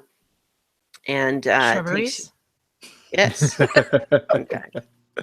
A number of well manicured, cultivated shrubberies. And so she takes you through there, and you actually see, as you pass by, you see something. It's familiar in a way, but it looks like a tiny little. I'm going to say apartment building, like your characters wouldn't know apartment building, but that I'm telling you guys, that's what this thing looks like. It is only about 10 feet tall, but it's a structure that has kind of almost like honeycomb-like whole bunch of little different cells, and you can see that each one looks like a tiny little spirit shrine. And so you just is there one that I would recognize specifically? like there, I mean, you certainly recognize them as spirit shrines. There's not any one of them that looks like it's for one that you know. Okay. So I would assume then these are specific to this area. Well, make a religion check. Okay, I will do that. Oh, hold on, I've lost. Not even rolling that many dice this time. Ugh, No, not gonna that's go well. still good though. You guys got So, stuff happen. 9 and 2, 11 and 2, 13. Okay. Not Well, great. so it's enough that you can kind of get a general sense of what's going on here, and which is to say, you know that the nature of spirits is that in a place that has a lot of synergy, it can take the form of one big powerful spirit, or it could be lots of smaller spirits. And in fact, when you first encountered Lenimara, you found the little twig blights, the little, angry tree spirits. And she was not able to manifest herself until they had been, dissipated. And it's because essentially some of her spiritual energy had been sapped away and split off into these, like her angry feelings kind of manifested and became their own thing. And then she no longer had the energy to be herself. And so spirits can kind of take different, like, manifest in different ways as a result. So you could have a big one, or you could have lots of little ones. And so your best guess is looking at this is that by maintaining shrines to a whole bunch of little ones, it's a way to avoid having to deal with one big powerful one. Oh, that makes sense. But it probably would have to be maintained. It would be like time consuming. Someone would have to be doing a whole bunch of small rituals for each of them. Cool. Neat. So she leads you through a door, and you go in, and you're now in a nicer part of the castle, because her tower seemed much more kind of functional. And like she had her stuff there, but she wasn't all that interested in making it look fancy. Whereas this part is meant to look fancy, and that makes sense because, as she tells you, this is where guests of the royal family of the Baron are able to stay here within the palace. And I'm certain he will have already arranged for rooms for each of you.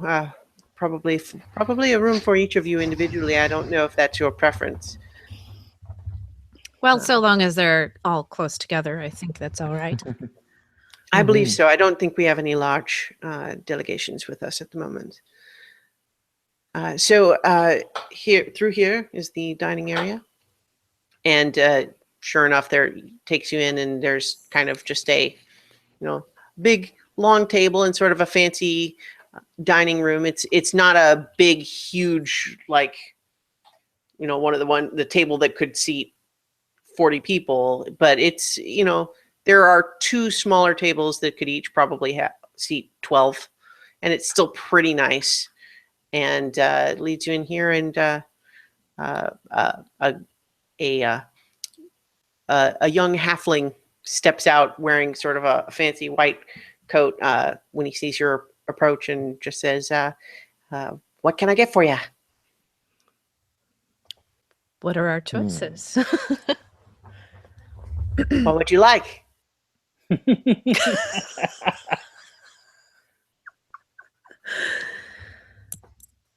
Steak sandwich on mashed potatoes.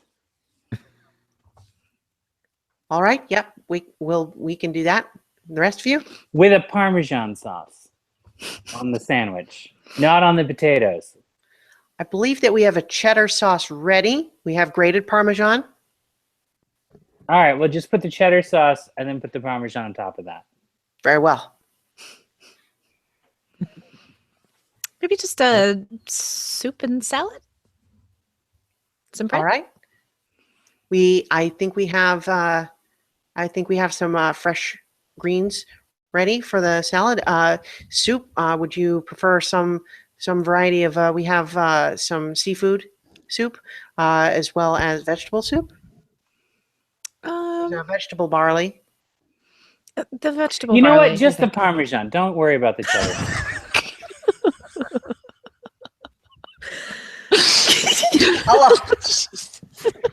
I love you. I just freaking love you. I'll also just say, as a brief intrusion, that I am happy to go through the ins and outs of everything you guys order if you want. I don't know. But I if really you really wanna do don't that. care and you just want to say you guys had a nice meal, that's fine with me too. So whatever you guys want. Those were the best enchiladas I've had. Maybe a little bit of wine, not too much. We don't want to go to the council meeting hammered. I think that would be bad. Agreed. Just a little to take the edge off. At some point, once you guys were kind of settled, Melicanth excused herself and said she would see you again at the council meeting, unless you had any additional questions for her. In the meeting. Where do we go when we're finished? Yeah, and yeah. Well, I believe that they intend for you to wait here, and they will call for you. Your rooms are just up the hall there. If you wish to wait there. How far are we from the stolen moment when we're in our rooms? And are we going to be able to find our way back to it? To her? Well, it wasn't too far of a walk. So, like, you guys saw where you came in the palace, and you know how to get back to the door to her tower from here. Cool. Right on. And it was only a few minutes walk. Is anyone going to question our presence here, or are we good? No, it's all been arranged. All right. All right. So once she's Excellent. gone, now I go through the wallet.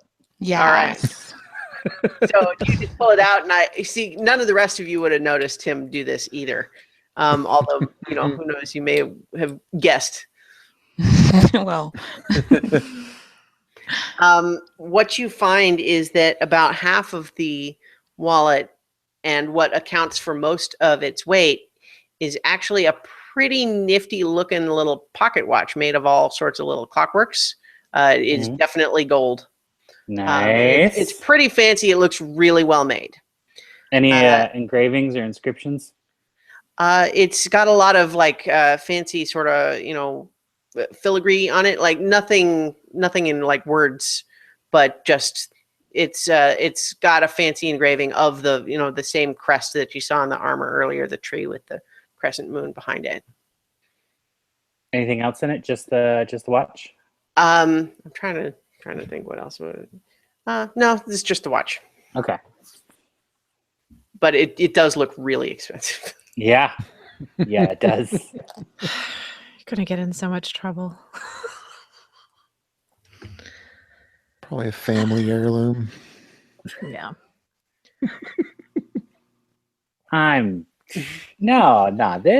He got this on the street somewhere. Yeah, looks it. He's a baron. He's probably got like 4 of them. This is just like Tuesdays. It's not like there's a name engraved on it. There's Come on. not. How do you know this isn't mine?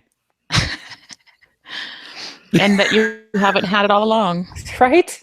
Thank you.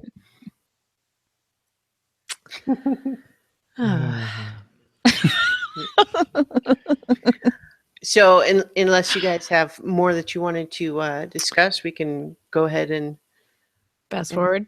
move the clock Yeah. forward. Unless Mugen's gonna try to sneak around the halls. I mean, I thought about it, but that steak sandwich is really sitting on me. I'm not as agile as I might be.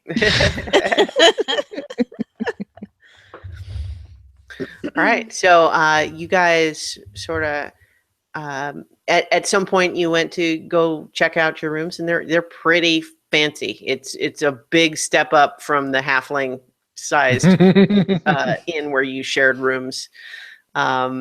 It's got feather beds and fancy blankets and drapes on the 4-poster beds and all sorts of fancy wallpaper. It's pretty nice.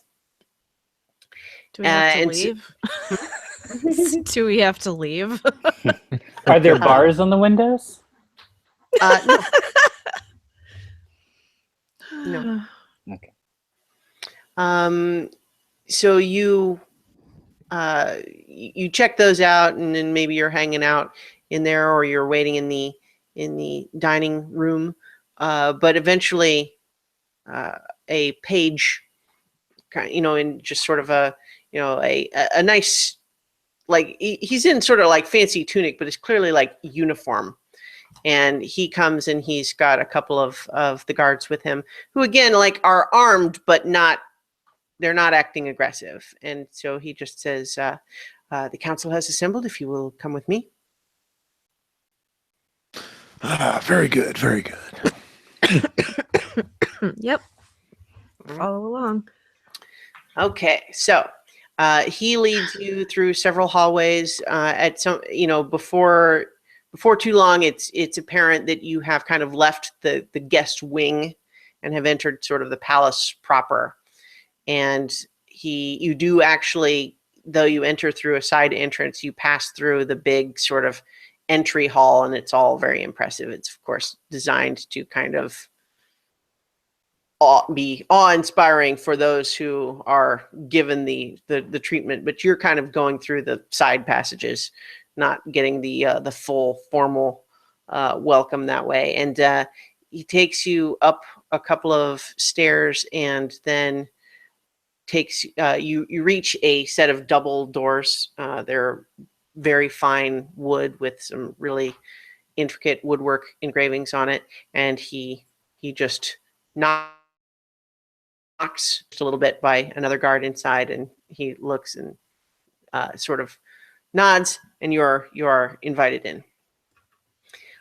You're brought in. So in the room in here, this is presumably the room where, when people want to petition the Baron, this is where it's done. It's not a throne room exactly, but there is sort of a like fancy table up sort of on a little raised area, and the Baron is behind the table in a fancy seat. Again, it's not quite what you'd call a throne, but it's clearly the big chair. And to his right is an empty chair, and there are several other parties in the other chairs, which I'll get into in a moment. Melicanth is standing to one side in the area where petitioners would approach, and she nods to you as you enter. So other people at the table, you see a dwarf who she's kind of middle-aged, like she's got some gray in her hair, some wrinkles to her face. She's wearing armor, but it's formal armor. It does not look really battle tested. You see a severe looking man with a dark goatee, and he is in armor too, but it's like it looks like the fancy version of the armor you saw the guards at the city gate wearing. And then you see Archdruid Evergreen is pretty unmistakable because he's the one that has got long beard, big wooden staff, and looks like he didn't bother to change whatever he was wearing when he was gardening this morning. And then you have, let's see, a 40-something guy with sort of a smirk on his face, sort of doing one of those, sitting kind of crooked in his chair like this. And he's looking at you like he's amused by this whole thing.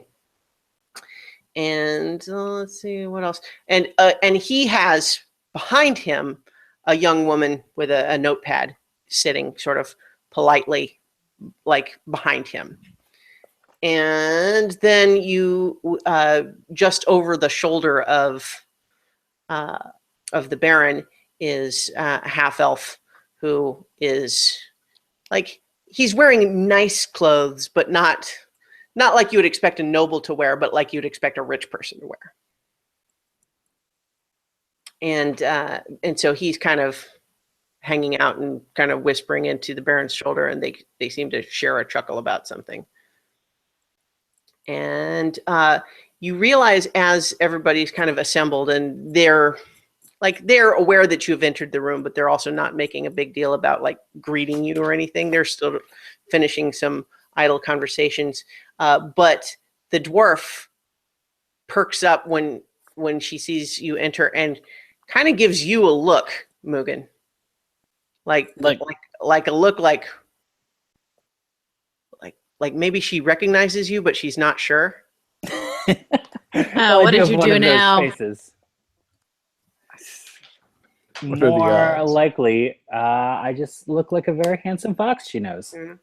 Well, so she doesn't say anything, but you see her kind of sitting up a little straighter now than she was before. Like this is something has changed about how she thought this meeting was going to go. All right. All right. So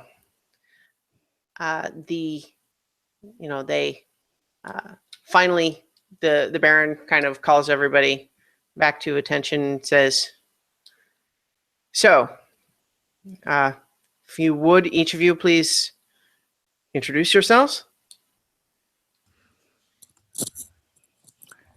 Okay, I guess I'll go first. Mugen the Magnificent. You've probably heard of me. Oh, no, wait. You may not have. That's fine. You have now. Your life has changed. He gives you the same look he did, but when you kind of patted him before. Kind of like... Yeah, I get that look a lot. I'm used to it at this point. Nirakina Ethu, thank you for seeing us. The guy who I'm trying to make sure I gave you guys at least a little bit of a description of either. The guy with the smirk kind of goes, "What parts are you from?" Oh crap! Do I tell him what's on the? Do I tell him what's on the fake papers? I'm from the southern part of the continent. Huh. All right. Look, I mean no offense. I'm just saying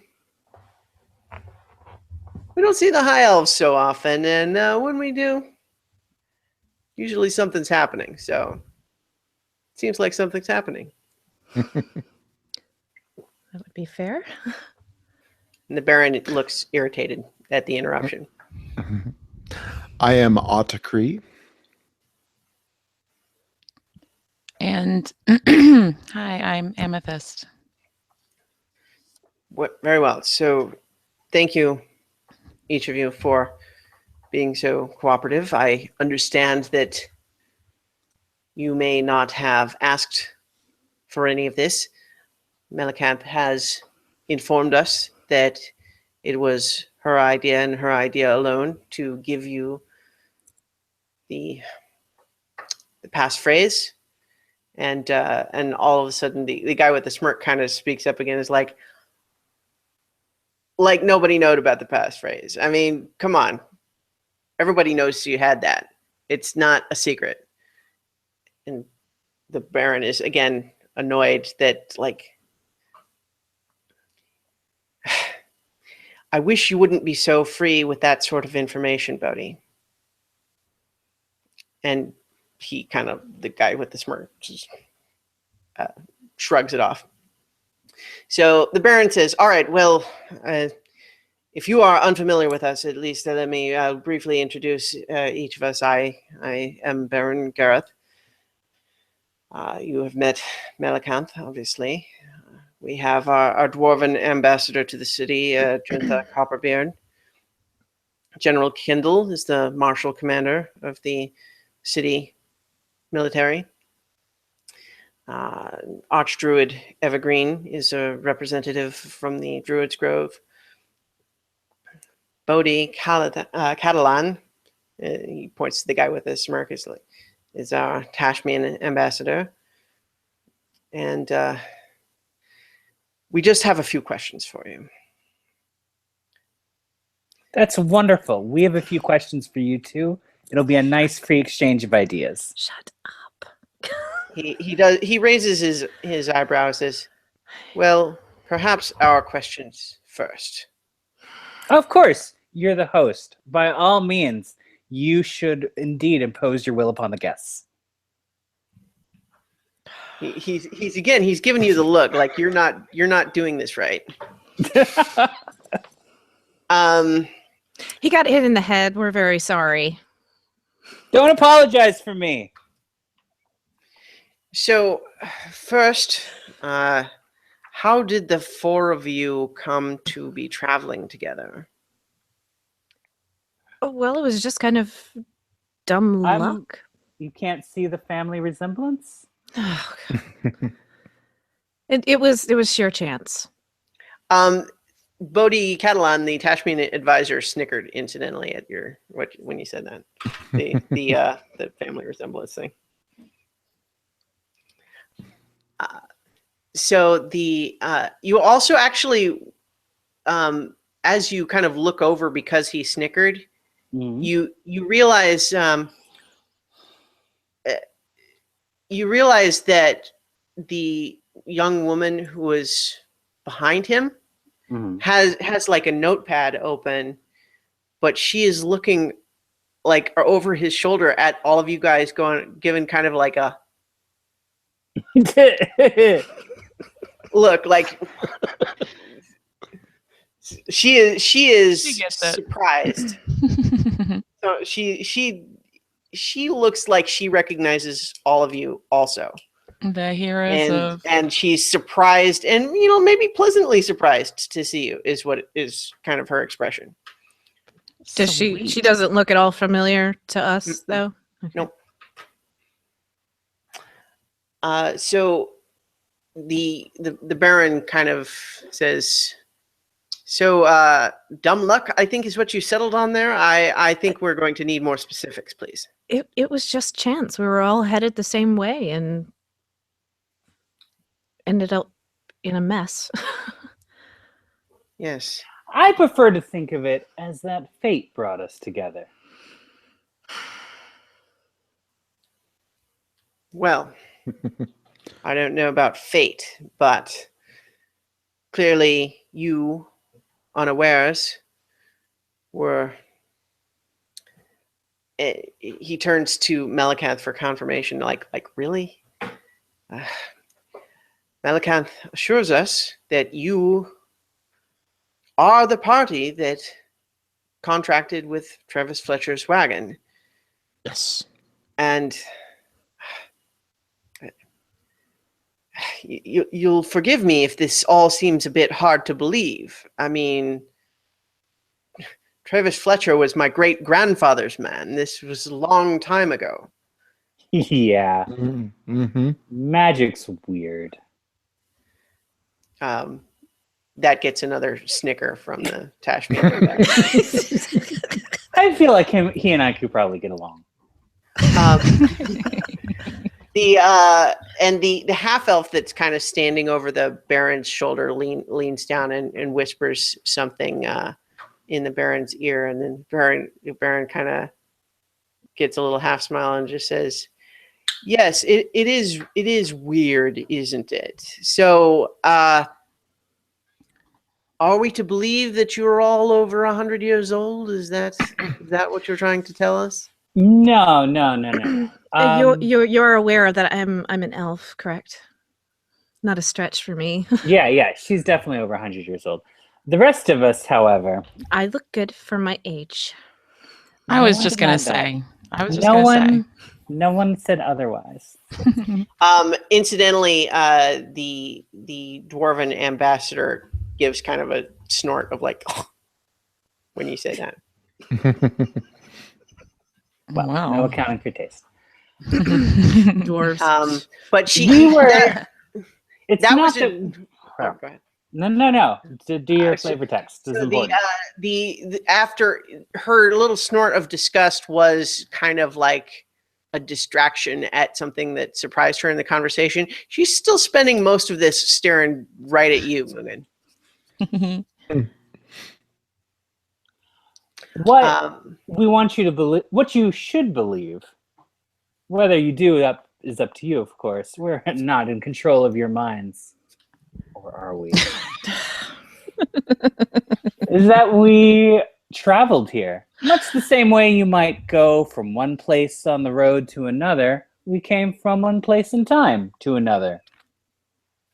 And then Melicanth kind of steps forward and says, "I did explain all this already." And the Baron kind of cuts her off and says, "Yes, we already heard your version, Melicanth. We're interviewing them to see what they say.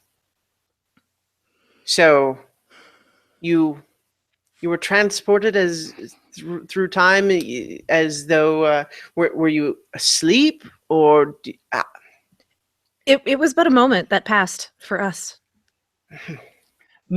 I believe you remember my earlier comment about magic and its related weirdness.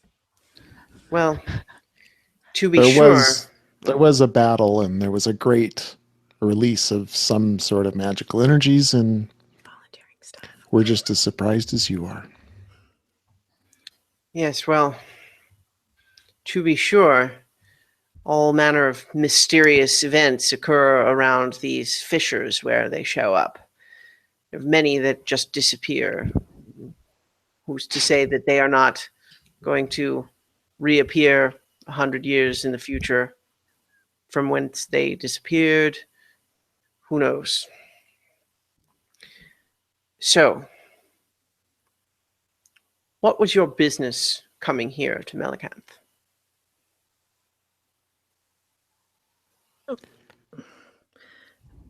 Do you mean why we're originally coming to Villanocta, or no? That is a good additional question. However, I mean right now.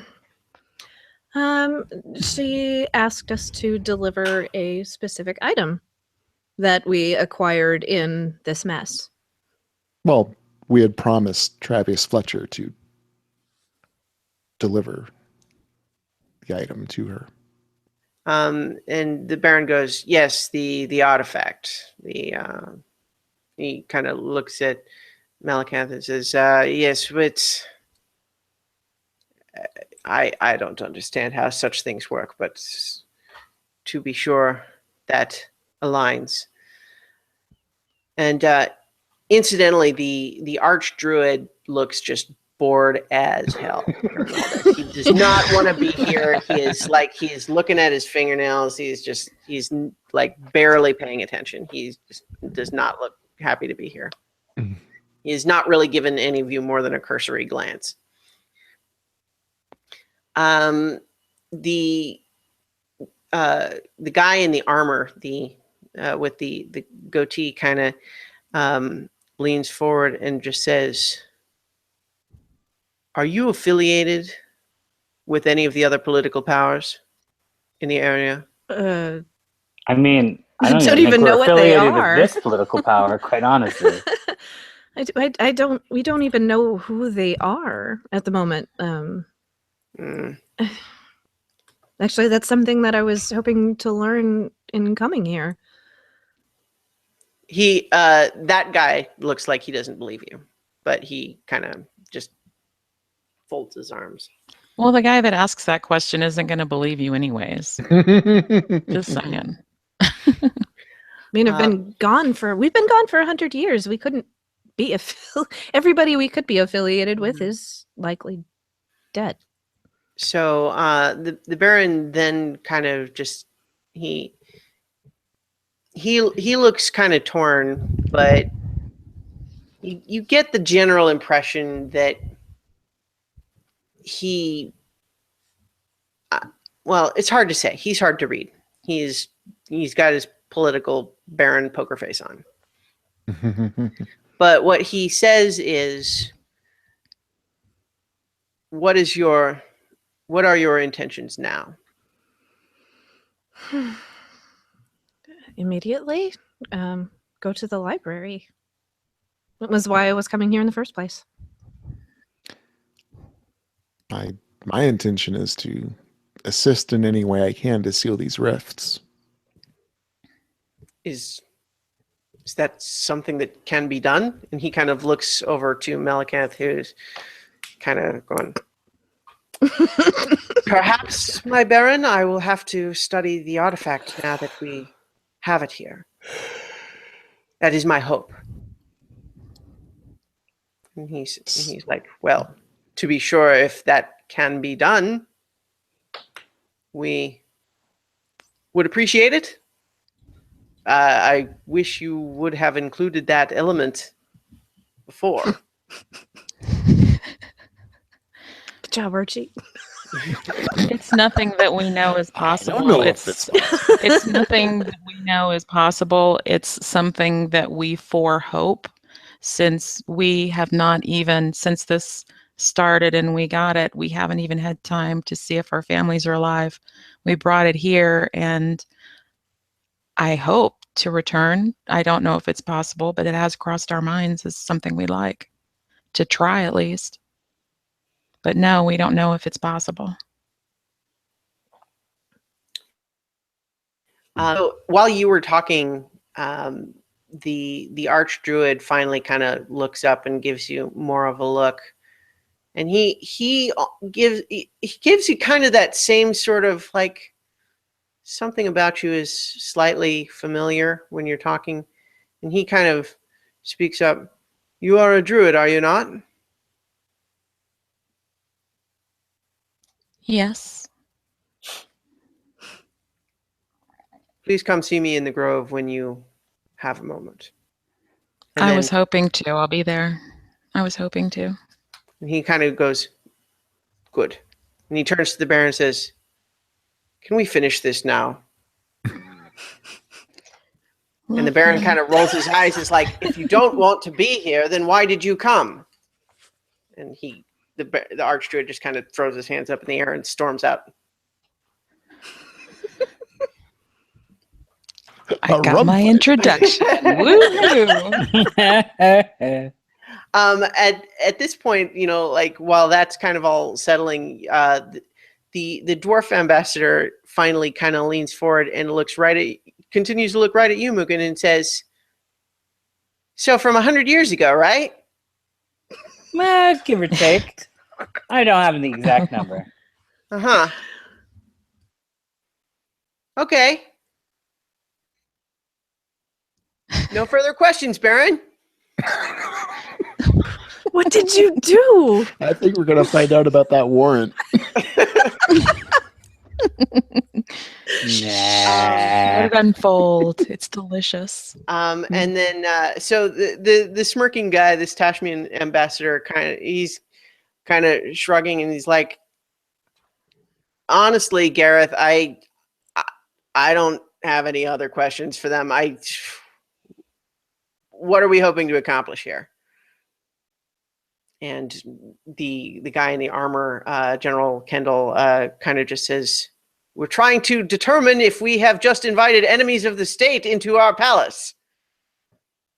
And then the Tashmian ambassador kind of like, If you would, if you would,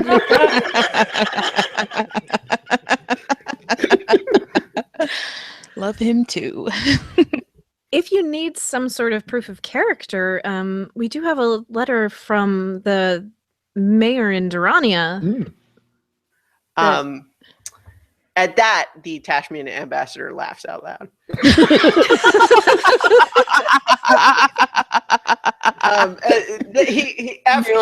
But then he kind of says, "My apologies. He is a charming little man." Well, he means well. Oh, Yes. that was a burn. That was a height burn.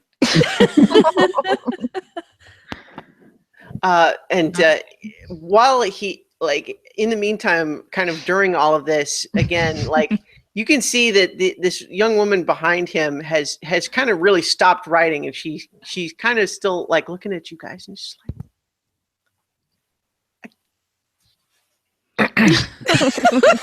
like she doesn't want to interrupt, but she's excited about something. I think we have a fan, guys.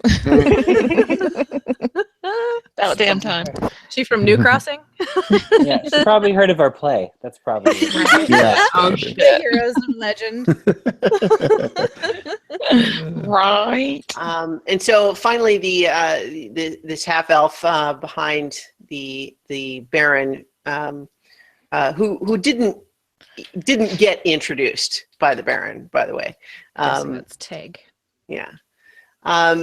Probably a good guess. He kind of also sort of speaks up and sort of shrugs and just says, I'm kind of with Bodhi, Gareth. I think I don't see these guys. I don't think they're lying.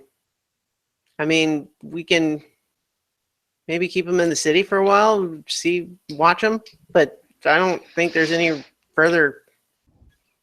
I mean, what? I don't have any more questions. And Gareth kind of was like, very well. So, if those of you, if you have business here in the city, please try to stay out of trouble. We may have additional need to question you in the future. However, we can allow you to go about your business for now. Do you wish to remain guests in the palace, or would you prefer to arrange some other lodgings? Well, I'm very comfortable here. Yeah, it's been And Great. especially if Melicanth needs anything from us. And then I make a dirty look at Melicanth and I squint like, don't forget about my artifact. So yeah, tower's good. The palace is good for me too. In other Right. words. And so he kind of says, very well, you are welcome to remain as guests for so long as Melicanth finds you useful. So you are dismissed. And he kind of just looks away like he's expecting you to just leave. And before we head out, I do want to open my divine sense again and look at all of the all the council members. you don't sense anything fiend-like or celestial or any of the normal sorts of things. There is something a little funny that is like, it's not, you're not quite sure what it is. You don't recognize it, but you get a little bit of a feeling that you, I'm trying to decide how I'm trying to remember how specific your power works, like how much it specifically tells you. Like, yeah, it says like if a place has been consecrated or something, right. or if I'm gonna pull up your ability just to make sure I know exactly how it works. Tell you the right thing. Paladin, divine sense. Let's see what he got. let's see. You know the location of any celestial fiend or undead within 60 feet of you that is not behind total cover. You know the type of any being whose presence you sense, but not its identity. Which doesn't mean like which person in a room. It means like if there's a person in the room, it doesn't mean you know who they are. Right. Right. Within the same radius, you also detect the presence. So, yeah, you are able to tell that the funny feeling that you're not quite sure what it is. It's not a fiend, but it's something that is different from everybody else in the room. Is coming from the woman behind the Tashmian ambassador. Huh. Okay.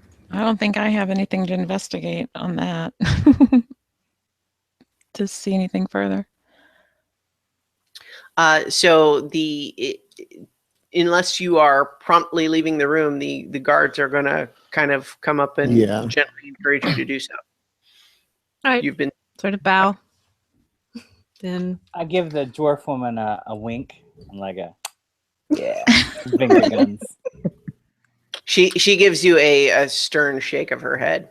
It's gonna be good.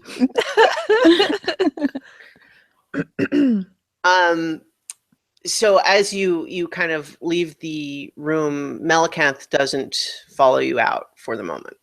So you're brought back out into the hallway, and the same page who escorted you there is saying, "I would be happy to show you back to your rooms if you like." What time is it now? It's probably like 7 o'clock. Okay. probably too late for your druid guy. Yeah. And I would like to go with you when you go see him. I may want to go with you to the library. Definitely. We'll I be definitely travel wanna go to the buddies. library. Field trip. So I guess we're calling it an early night. Are we done? Either. Yeah. Oh. Yeah, I'm okay with that. Unless We had a long time. the woman who is very excited wants to stop us in the hall. Well, that might happen. No? All right. It hasn't happened yet. You're still standing right outside the door. Oh. All right. Well, because that's where she would know to find us. Yeah. So if you're making your way back through the halls, sure enough, after you're about halfway back when she goes to the page and says, "Oh, I can show the rooms if you don't mind." And the page is like, "I don't see why not." And so he bids you good night and leaves you with this young woman. Do we know her name? Did she Well, get introduced? No. She was not introduced. No. Melicanth, in preparing you for the council, did mention that the Tashmian ambassador had a secretary. Right. I remembered that much, but she didn't give a name, right? No, right? Yeah.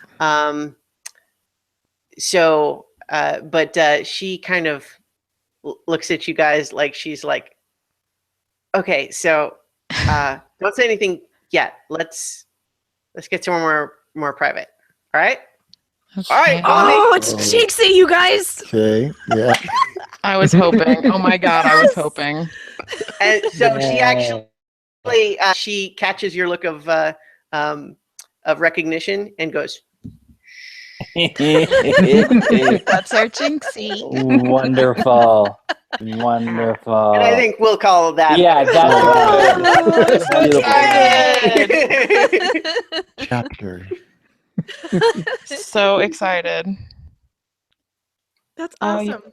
cliffhangered us, Christiana. I'm glad. Well, for the moment, I'm glad we didn't kill her. Yeah, couldn't. That was so Alright. fun. Yay! That was great.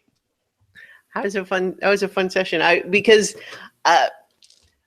there's so many different things that could happen in the city that there's just so many moving parts, and so it's kind Yeah. of just it was a little easier that it seemed straightforward that you guys could just go straight to the palace and see Melicanth. But I kind of Totally. had to try to at least be partly prepared for if you were trying to do other things first, or if you didn't Right. want to go with the guards, or You painted a really interesting picture of Paper Town. I'll be honest. Yeah. I was tempted to Oh, kind we of will say, definitely be let's there. go check out over there. But I also wanted to check out Villanocta. We're finally there. well, you guys seem like you maybe you might be in the city for a little while if that's what you Yes. choose to do. So it might be time to explore some of those places. Yes. You've got a I'm couple of excited. errands you can run in town, so to speak. Right. Oh yeah. I'm going to see if I My can library. find a place that makes that dessert that Mugen was describing, amethyst, but without a Y. I am so intrigued. You'd love it. You'd So absolutely intrigued. love it. Oh, I have no doubt. I have no doubt. All right. Well, that was a fun session, you guys. So, Yeah. yay! All right. So, thank you everybody for listening. Those of you who were watching in the chat while we had you, and any of you who are watching this later or listening to the podcast version, thank you. And so, I think we'll bid you good night. We won't have a regular episode next week, I'm afraid, because just the scheduling doesn't work. We don't have our party able to assemble. But We don't have our dungeon master available. available, or our high elf. Yeah. Well, we could just drive her, right? We could drive Christiana and We could drive the Starla. DM. Oh well, yeah. There's not really a lot going on. You don't really need. Oh God, yeah, no. But I think that at least the tentative plan is that we would be back on our regular night the following week, unless that changes, in which it will change. It will change. All right. So thank you everybody for watching, and we'll see you next time. On so Whenever many that turns levels. out to be. On so many levels.